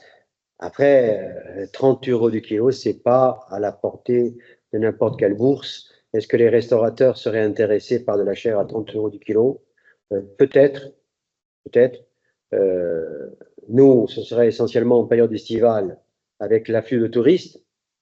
Pourquoi pas? Mais quand le potentiel des étangs, en comptant les 4 étangs, allez, on va parler des 2 étangs exploitables, c'est les étangs qui ont de l'eau saumâtre, tournerait à 1,5 tonne jour, en mettant les verbeux en place, 60 verbeux par pêcheur. 1,5 tonne jours, je ne vois pas au niveau local, même en fournissant les restaurateurs, ce qu'on pourrait en faire. Parce que c'est énorme. Alors, on essaye de ne pas parler d'exportation au regard du coût que ça peut provoquer, mais est-ce qu'on pourrait se permettre ce luxe de ne pas exporter? vu les quantités qu'on a et qu'on risque d'avoir, à moins d'un virus, je vais avoir cet espoir-là, un virus qui détruit tous les crabes, mais j'ai quelques doutes là-dessus. Il y a une main levée, si vous voulez intervenir, mais je pense que c'est la même personne qui a Ouais, posé la c'est question. Virginie, c'est pour ça. Oui, pardon, j'ai le micro qui fonctionne et qui fonctionne pas, excusez-moi. Bonjour à tous. C'est moi qui viens de vous faire ce message-là. Nous, en région sud, on a une réflexion actuellement, mais je pense qu'elle est partageable, entre guillemets, avec l'Occitanie et la Corse. On se disait on a des transformateurs dans cette région, vous en avez aussi. Si vous n'en avez pas, de toute façon, on pourra travailler à 3 régions. Et on se disait que peut-être la solution à court terme, on est tous gestionnaires du Fonds européen Affaires maritimes, pêche, aquaculture, enfin les 3 régions littorales le sont du moins. On est tous les 3 gestionnaires de la mesure 2.2, transformation, commercialisation. On a des crédits sur l'innovation. Donc on se disait, puisque nos transformateurs ici, alors tout ça c'est de l'idée, hein, c'est de la réflexion. Et bien évidemment, je voudrais votre avis après. On se disait que peut-être nos transformateurs seraient intéressés pour une machine à caractère innovant, qui du coup leur permettrait de l'acquérir, j'allais dire à moindre coût, leur permettrait d'en acquérir une. Alors quand je dis nos transformateurs, ça veut dire qu'on a des entreprises sur le territoire qu'on connaît.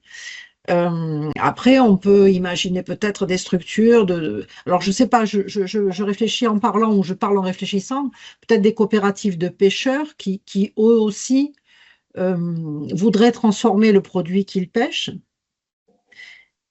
avec l'acquisition d'une machine de ce type.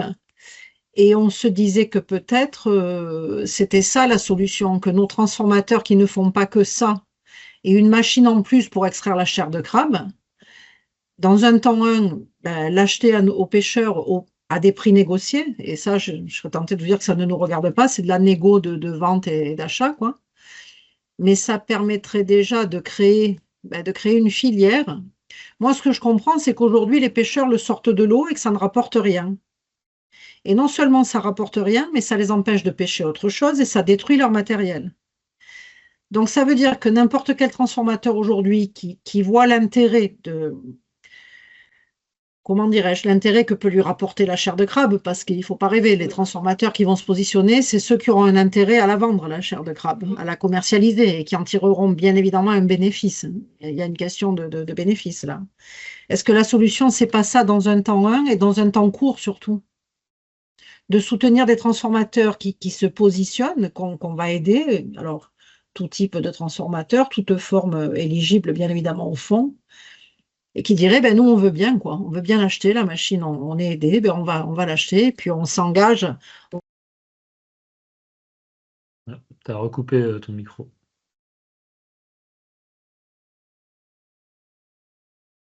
Ah, son micro à elle. Oui, son micro à elle, oui. Ah oui, c'est moi qui l'ai coupé, pardon. J'ai beaucoup de mal avec ce micro. Donc, non, mais je termine, j'ai fini. Donc, je me disais, les transformateurs qui seraient prêts à transformer.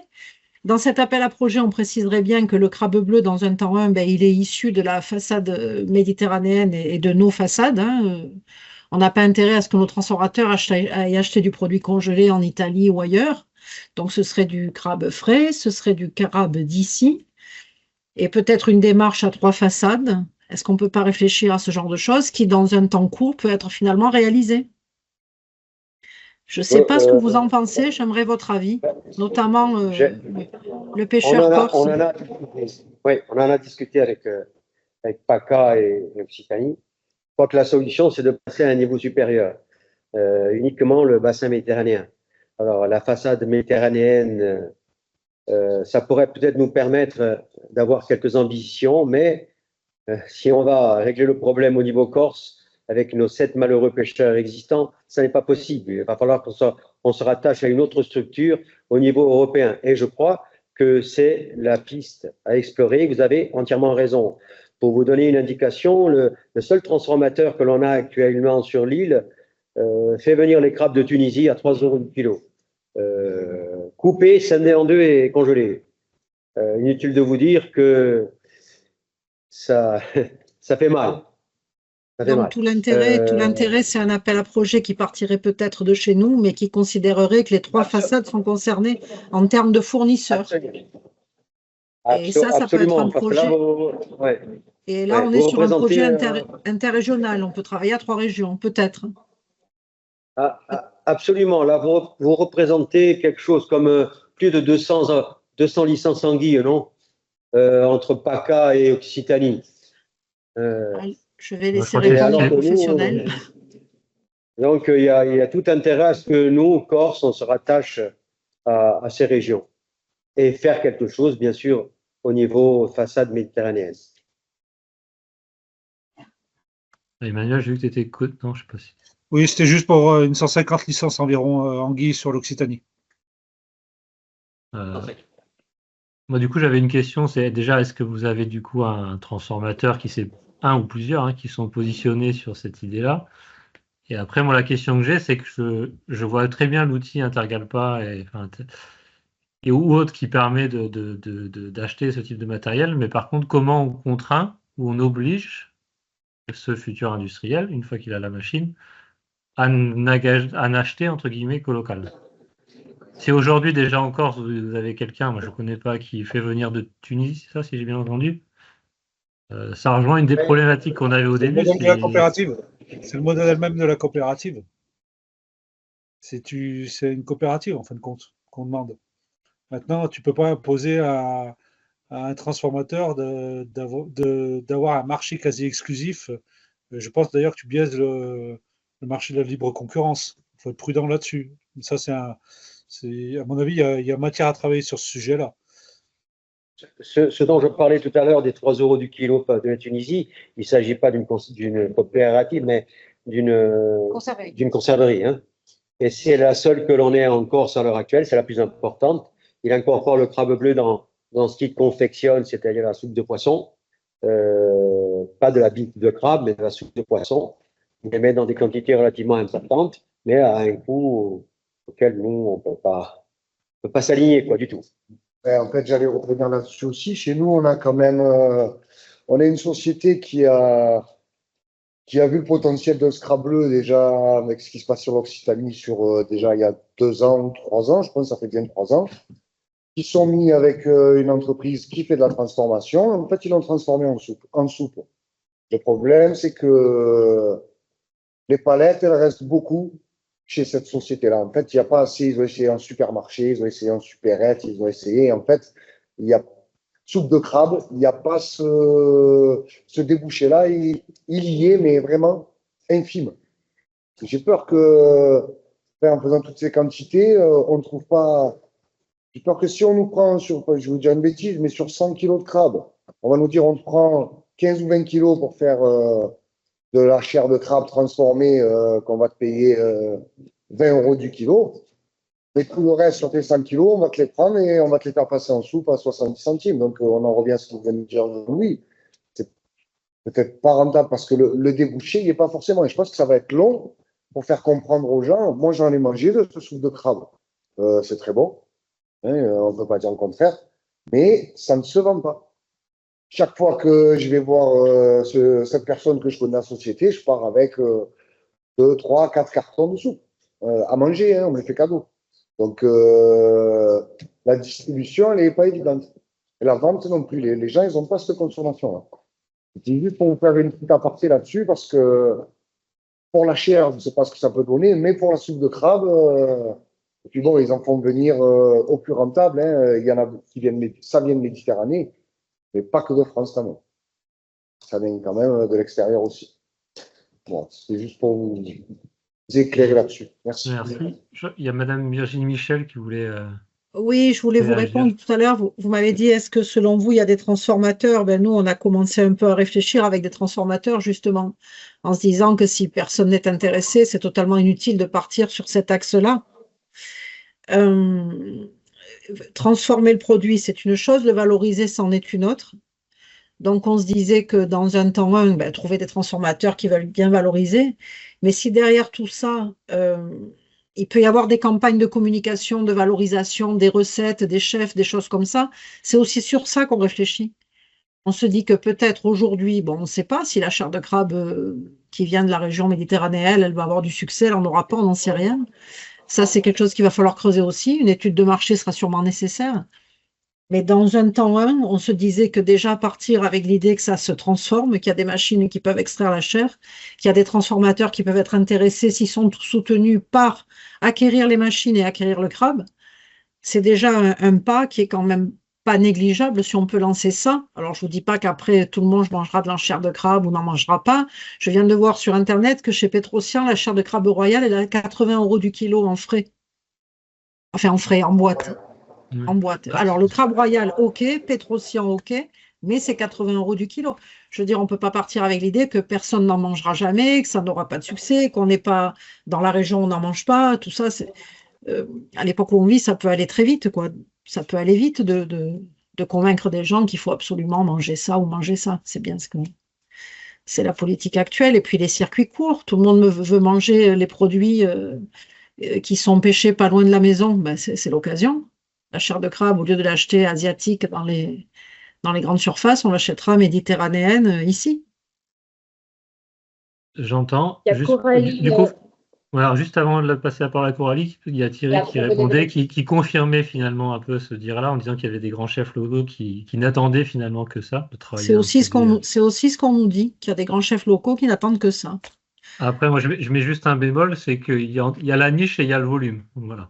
Que sur l'anguille, c'est un sujet sur lequel on avait travaillé. Voilà, les 160 € le kilo d'anguille fumée, c'est quelque chose qu'on voit chez Pétrosian et autres. C'est pas après le prix du marché non plus. Mais après, entre ça et rien, oui.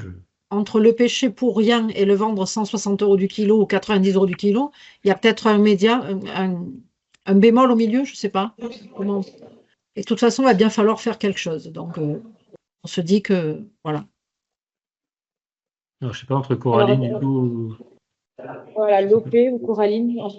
Ouais, je vais être, bonjour à tous, je vais être assez rapide parce que finalement, il y a pas mal de choses qui ont déjà été dites, mais effectivement, ce positionnement du produit sur le marché est extrêmement compliqué et c'est un peu la clé, c'est-à-dire que si on veut que ça soit rentable et éviter la tentation d'aller chercher du crabe d'Espagne ou de Tunisie bien moins cher, il faut se positionner directement sur un marché assez luxueux pour que ce soit vendu à 30 € le kilo, et donc ça demande une technicité de marketing qui est importante, et sur un projet collectif à l'échelle de la façade, il va falloir travailler avec des gens en marketing.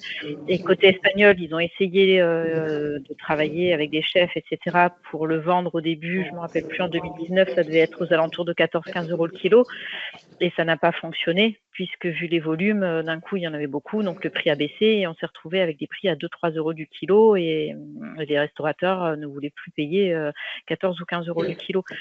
Donc, on est sur quelque chose de très compliqué qui demande une vraie technicité en termes de pur marketing, entre marché niche et puis la réalité du marché derrière.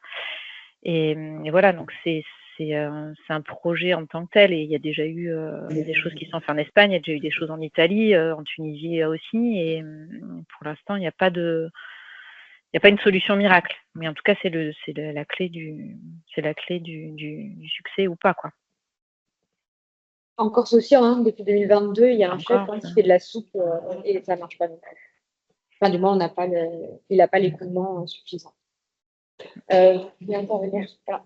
La problématique, c'est le pas de temps. C'est-à-dire que si on n'est pas en capacité de conserver en fait une activité rentable pour les pêcheurs professionnels, l'activité, elle va cesser et en fait, il n'y aura pas d'apport en crabe bleu vu qu'on n'aura plus de pêche sur ces zones. Pourquoi je vais sur cette négativité-là? Virginie, je vais sortir une phrase que tu as entendue trop souvent et j'en suis désolée. Bien sûr qu'il ne faut pas ne rien faire et qu'il est hyper intéressant de travailler sur une valorisation de ce produit sur nos territoires parce que bien sûr qu'on a envie de faire manger des produits de la mer locaux et clairement, je ne pourrais pas dire l'inverse. Mais après, il y a la réalité du marché qui est que les consommateurs à l'heure actuelle, qu'on soit en Occitanie, en PACA ou en Corse, ce qu'ils mangent, c'est du saumon et du cabillaud. Donc, bien sûr qu'il y a une envie d'être locavore, mais ce n'est pas la réalité de l'acte d'achat du consommateur. Et le problème là, c'est arriver à sauver une pêcherie et une activité sur des zones Et oui, bien sûr qu'il faut faire quelque chose pour essayer de développer des circuits de commercialisation. Et on était hier soir dans un restaurant à Furian qui commercialise le crabe bleu et c'est une très bonne démarche. La problématique, c'est d'arriver à maintenir une activité de rentabilité pour des bateaux de pêche malgré le crabe bleu. Et c'est ça le gros souci. En conservant à l'esprit que c'est une espèce exotique, envahissante. Donc l'objectif, c'est quand même de faire diminuer la ressource. Il faut quand même toujours garder ça en tête. S'il y a un marketing qui est fait, ça peut être un marketing qui est fait justement là-dessus. Sur le côté, c'est une espèce exotique, profitez-en tant qu'il y en a, ça va baisser, mais voilà, c'est un produit rare qui, on espère, va baisser un jour. Donc il y a tout ce côté-là aussi, plus l'incertitude réglementaire. Moi, j'ai un peu des doutes sur le fait, François, mais je ne suis pas certaine que ça passe en termes, enfin voilà, qu'il soit réglementé au niveau européen, parce qu'il est proposé, il y a des négociations, il y a des pays comme l'Espagne, l'Italie, pas trop volontaires pour le faire passer au niveau supérieur de réglementation. Bon, il y a toutes ces incertitudes-là, mais à l'OFB, moi, je suis assez régulièrement démarchés par des petits jeunes qui sortent régulièrement d'écoles de commerce et qui souhaitent monter un business. Et le business sur les espèces exotiques envahissantes, voilà, j'en ai 2, 3, 4 par an qui nous appellent pour avoir des éclairages au niveau réglementaire notamment. À date, il n'y en a aucun qui a vraiment créé un business sur une espèce exotique envahissante. Voilà, c'est quand même, il faut toujours garder ça aussi en tête. Nonobstant ça, il y a aussi Poiscaille qui marche très très bien. Et donc le côté, le casier de poissons qui arrive, il y a quelques années on n'y croyait pas. Maintenant, je ne sais plus combien il y a de paniers de petites pêches côtières qui sont vendus en France. Donc il y a aussi des initiatives qui fonctionnent sur le côté petite pêche et vendent dans toute la France maintenant. Donc c'est peut-être aussi une piste à creuser. Voilà, mais toujours garder en tête ce côté espèce exotique envahissante qui peut être soumis à réglementation à un moment donné. Et on espère à une diminution des populations. On a une question en salle. Je t'en prie, comme tu veux. Vas-y. Il arrive.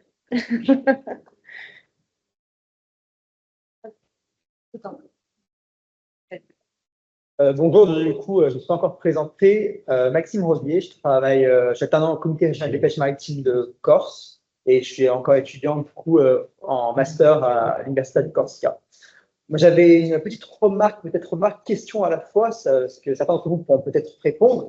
Mais là, on parle beaucoup de la valorisation du crabe bleu assez anthropocentrée, mais il y a d'autres peut-être valorisations qui peuvent être réfléchies. Encore, ça va être plutôt compliqué, mais notamment sur le continent, ça va être peut-être de valoriser cette espèce avec un marché qui peut se créer avec les parcs zoologiques, les aquariums, qui peuvent être peut-être demandeurs de cette espèce pour nourrir leurs occupants et peut-être créer justement un marché à avoir avec entre les pêcheurs qui fourniraient ces parcs et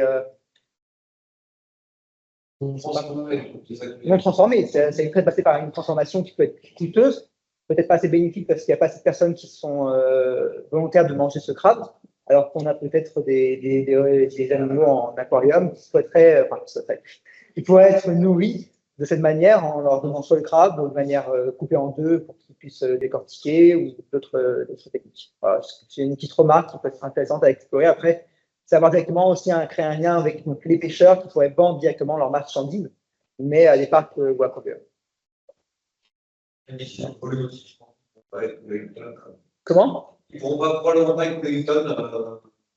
Ça peut je ne connais pas assez, mais après là-dessus, mais ça peut dépendre parce que rien que l'aquarium de Montpellier, pour discuter avec des personnes qui étaient là-bas, ils m'avaient dit que la quantité de poissons qui venaient rien que pour un requin, alors ils essayaient d'adapter leur requin comme si c'était dans un milieu naturel pour le nourrir, mais elle est quand même conséquente, quoi. Donc après avoir une compensation par rapport alimentaire de poissons qui a un rapport alimentaire, donc c'est crabe.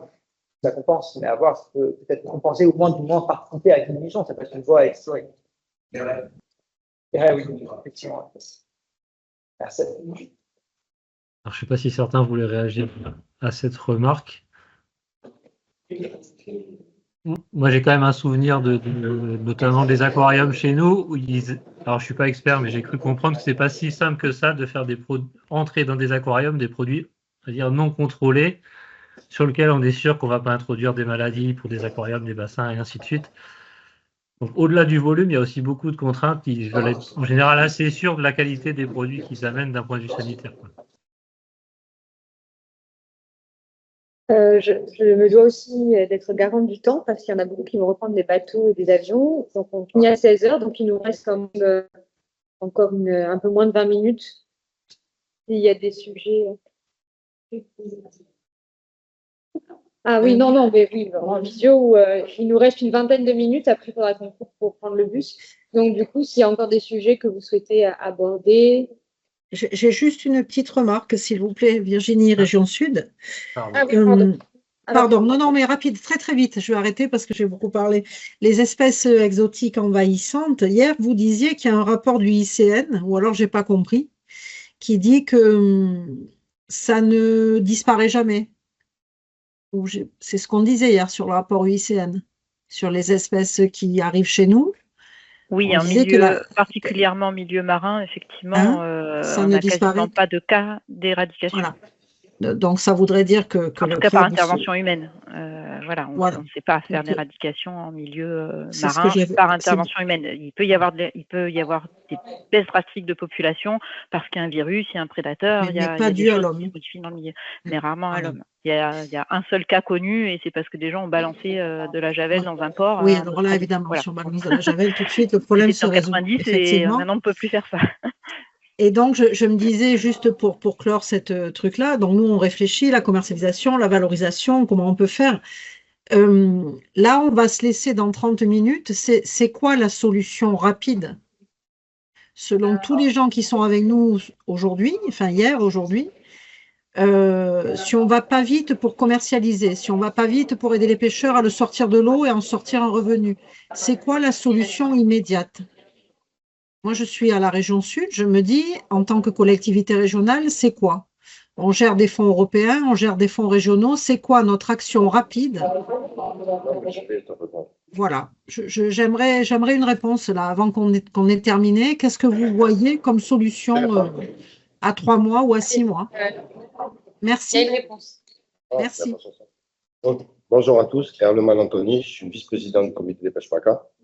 Depuis tout à l'heure, j'entends les différentes idées, les différentes propositions qui sont évoquées. On vient sur la valorisation du produit, enfin, essayer de le revendre. Je pense que oui, mais ça, pour moi, c'est la deuxième étape qu'il faut mettre en place. La première étape, c'est sauver les pêcheurs. Trouver un système pour réduire le crabe bleu. Avant de parler de valoriser, de le mettre dans des aquariums, de créer quelque chose, il n'y a pas de marché pour le crabe bleu. Même si on en pêchait, même si on faisait des bâtonnets, des surimi, il n'y a pas de vente pour ce produit. Je pense, pour l'instant, il n'y a pas. Le gros problème qu'on a à l'heure qu'il est, c'est que plus le temps passe, on a pu le voir avec le nombre de scientifiques qui sont ici, toutes les études qui ont été faites dans les différents États, c'est la première année, c'est 1 tonne, 5 tonnes, 10 tonnes, 15 tonnes, 20 tonnes. Je veux bien qu'on en parle, qu'on essaie de le vendre. Dans combien de temps? Quand ça sera passé à 15 tonnes, 20 tonnes, 50 tonnes par étang, on n'en fera plus rien après. Il n'y a plus de pêche, il n'y a plus rien. C'est maintenant qu'il faut agir. Et la première étape, c'est essayer d'aider les pêcheurs, justement, à anéantir le crabe, directement. Après, on parlera de valorisation. Mais ça, ce sera le deuxième temps, la valorisation du crabe. En premier temps, il faut réguler cette espèce. Il faut mettre en place des systèmes pour lancer des coups d'éclat. Il faut taper son crabe directement. Plus le temps va passer, plus on va se retrouver avec des quantités de fou. Nous, les professionnels, on comprend bien ce qu'il faut, la valorisation, les études, etc. Mais en deuxième temps. Ce qu'on essaie vraiment de faire comprendre, c'est que si déjà on n'est pas toute la Méditerranée vraiment d'un seul bloc, qu'on n'a pas les mêmes informations en temps et en heure, je pense qu'on n'y arrivera pas. On l'a bien vu, ça a démarré à 5 ans à Canet, après ça s'est fait à la Corse, chez nous. L'année dernière, moi le premier, l'année dernière, j'en discutais tout à l'heure, on a eu cette conférence à l'étang de Berre, c'est moi qui étais à la tribune, et c'est moi qui disais, pour l'instant, on a quelques spécimens, mais on s'en accommode très bien parce que ça va très bien, mais 6 mois après, on n'est plus du tout dans la même optique. Et on a pu le voir ailleurs. C'est 1 tonne, c'est 5 tonnes, d'année en année, ça augmente. Donc, plus on va laisser passer du temps. L'objectif pour nous, ce qu'on veut vraiment faire entendre à tout le monde, c'est de sauver la pêche. Tout à l'heure, monsieur disait il va falloir vivre avec. Le pêcheur, il dit il veut pêcher comme avant, il ne pêchera pas comme avant. Je ne suis pas d'accord. Si on arrive à le réguler, ils ont quand même réussi à le réguler à Canet-Roussillon. Si nous, on arrive à le réguler, on pourra continuer notre activité. et le vendre en valorisation à des usines ou quelque chose en deuxième temps, ou en complément de ce qu'on fait déjà, c'est pas un problème, puisqu'on le fait déjà. Mais quand j'entends parler de 4, 5, 6 euros du kilo, moi, je vends les crabes bleus, c'est 12 euros le kilo. Les gens me les achètent, il n'y a pas de problème. Qu'ils soient 6, 8, 10, 12, ils les achètent. C'est très bon, mais ils ne reviennent pas forcément. Ou ils vont m'en demander 2 ou 3 semaines après. Quelle quantité? Donc, on voit bien que c'est pas d'actualité. Maintenant, il y a la communication, il y a le marketing, il y a tout ce qui va avec. On est tout à fait d'accord.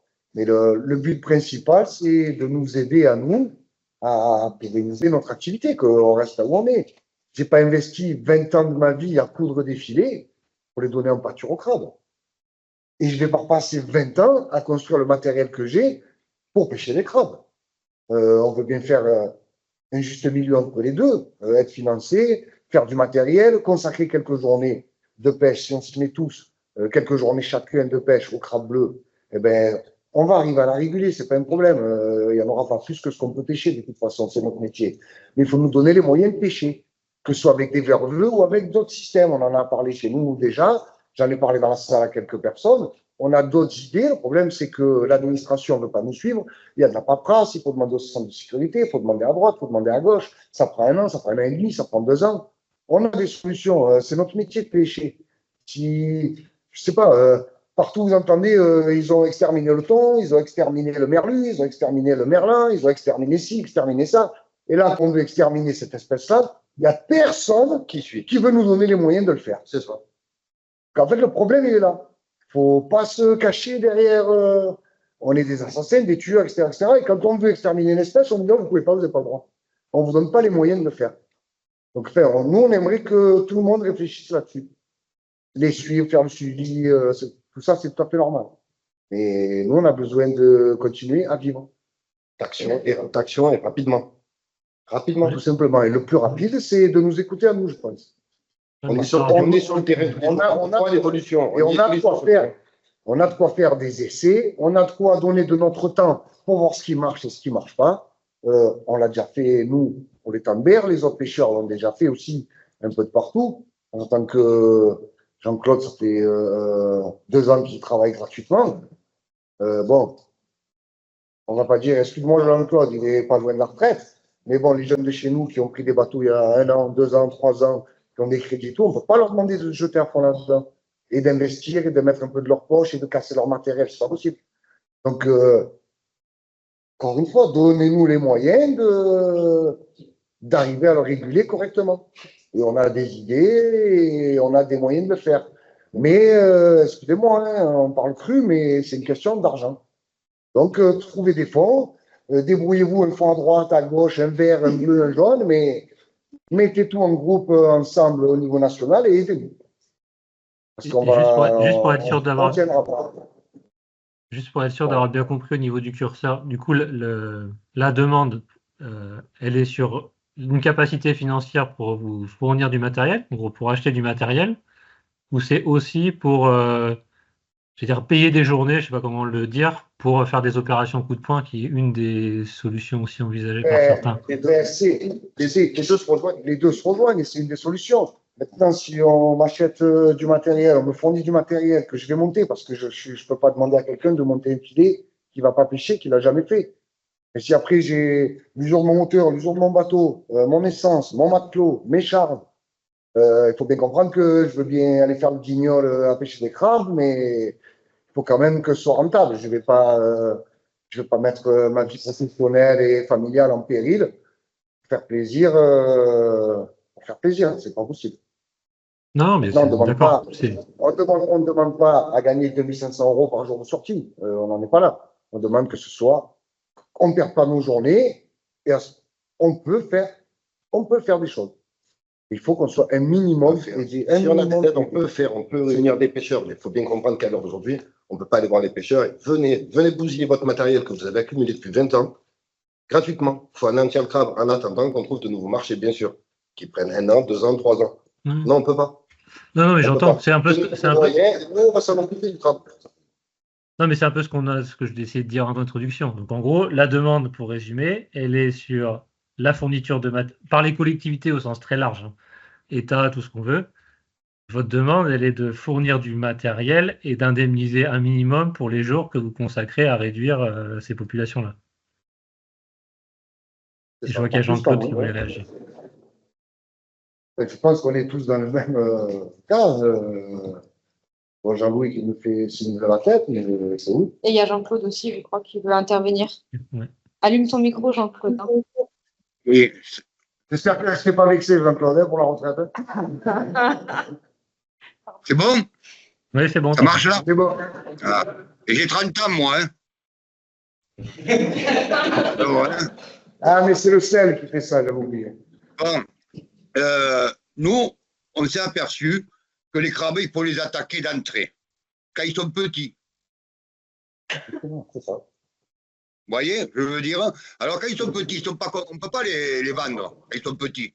Qu'est-ce que vous allez faire, des petits crabes qui sont comme ça? C'est là qu'il faut les attaquer. Vous les attrapez par milliers. Le problème, il est là. Si on commence à les laisser grossir, c'est là qu'après on se fait massacrer le matériel. Alors, dès qu'ils sont petits, il faut déjà les allumer. Si tu les allumes déjà à l'entrée de petits, il t'en restera moins de gros. Après, ils grandiront moins. Il y en aura moins de gros. Et le problème, il est là. Alors, si on ne donne pas un coup de main aux pêcheurs, parce que ce truc-là, hein, c'est imbandable. On a tout essayé, c'est imbandable. Vous le savez très bien que c'est imbandable. Voilà, oui, on va en vendre 3 kilos, 5 kilos, comme ça, il est fini après.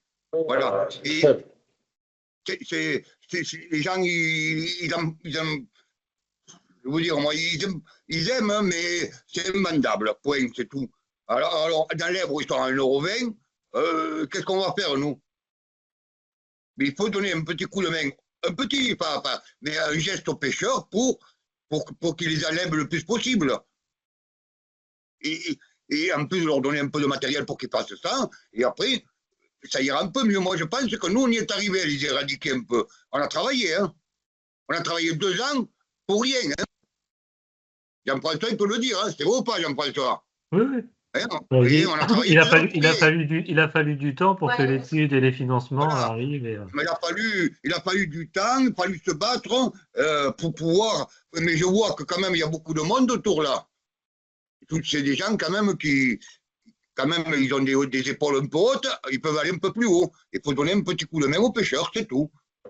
Un coup de main, moins pour les charges, moins pour le matériel, moins pour tout. Mais moi, pour le commercialiser, je ne suis pas d'accord. Parce que si on commence à le commercialiser, les mecs, ils vont jeter les femelles, ils vont rejeter les petits, ils vont rejeter tout, et après, ça sera la fin du monde.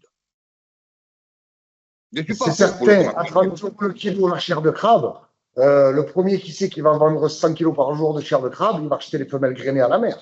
C'est obligé. Voilà. Les Espagnols le font, les Tunisiens le font, et chez nous, ils le feront aussi. Il ne faut pas se lever. Les Espagnols, ils se sont foutus une balle dans les pieds, parce que moi je les connais, quand c'est mes cousins, hein, je les connais, ils se sont foutus une balle dans les pieds. Et en plus, ils se sont fait 40 licences. Que pour eux, pour certains. Et les autres, ils crèvent de faim. Voilà ce qui s'est passé en Espagne. Il faut dire comment c'est. Et je vous dis, à l'usine, c'est 1,20 €. Et encore, ils ne prennent pas tous les pêcheurs. Ils ne savent plus quoi en faire. Bon, les étroits de l'Èbre, c'est grand, les étroits de l'Èbre. Hein. Merci en tout cas. Il n'y a pas de mauvaises idées, il n'y a pas de mauvaises solutions, mais on est quand même les premiers sur le terrain. On sait ce qui se passe, on ne vient pas d'arriver. Et je pense que si on parle de ces solutions-là, d'agir au plus vite, c'est pas pour rien. C'est parce que sinon, de toute façon, on va disparaître par nous-mêmes. C'est sûr que ça coûtera de l'argent à personne. Mais après, les gens, l'été, ils auront faire des grillades de crabe bleu. Et ils ne mangeront plus de dorade, tant pis. Ils ne mangeront plus d'anguilles, ils ne mangeront plus rien. Demande à Jean-Louis qui te donne mon numéro. Ah, Jean-Louis, son numéro. Oui. Oui. Alors, je suis désolée, très terre à terre. Jean-François, il faut que tu nous fasses un petit résumé.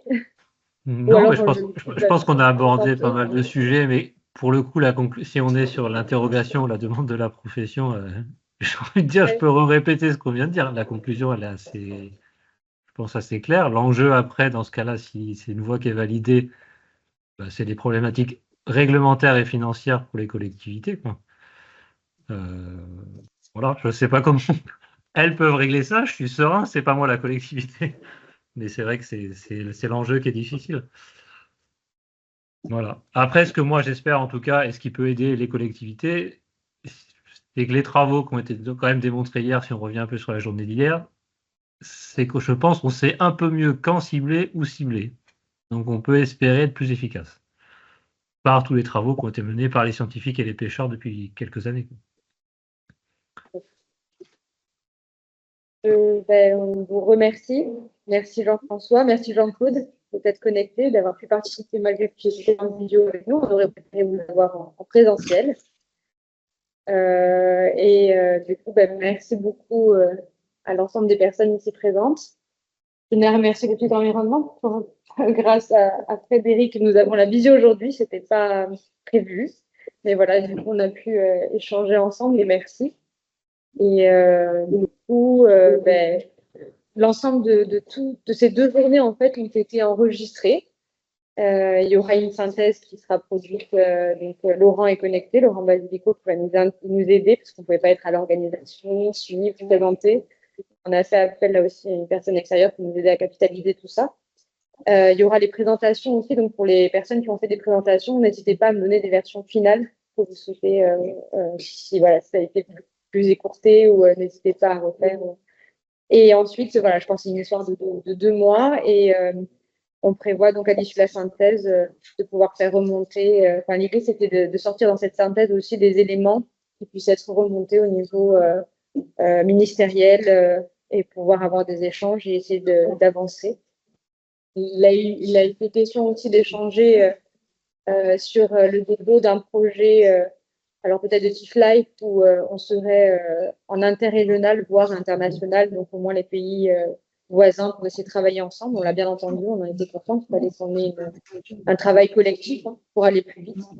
Et dans le cadre de ce live, il n'y aurait pas que de la connaissance de crabe, loin de là, mais on a bien entendu l'urgence à agir pour les pêcheurs et donc une rémunération aussi prévue dans le cadre de ces demandes de financement.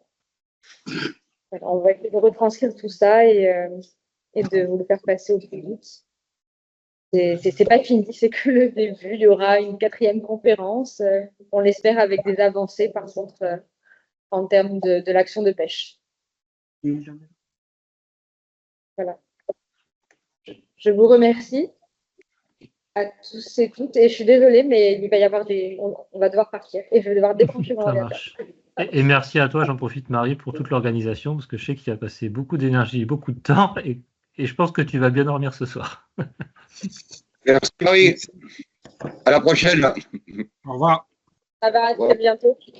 À très bientôt. Beaucoup. À bientôt. Ciao. À bientôt. Merci.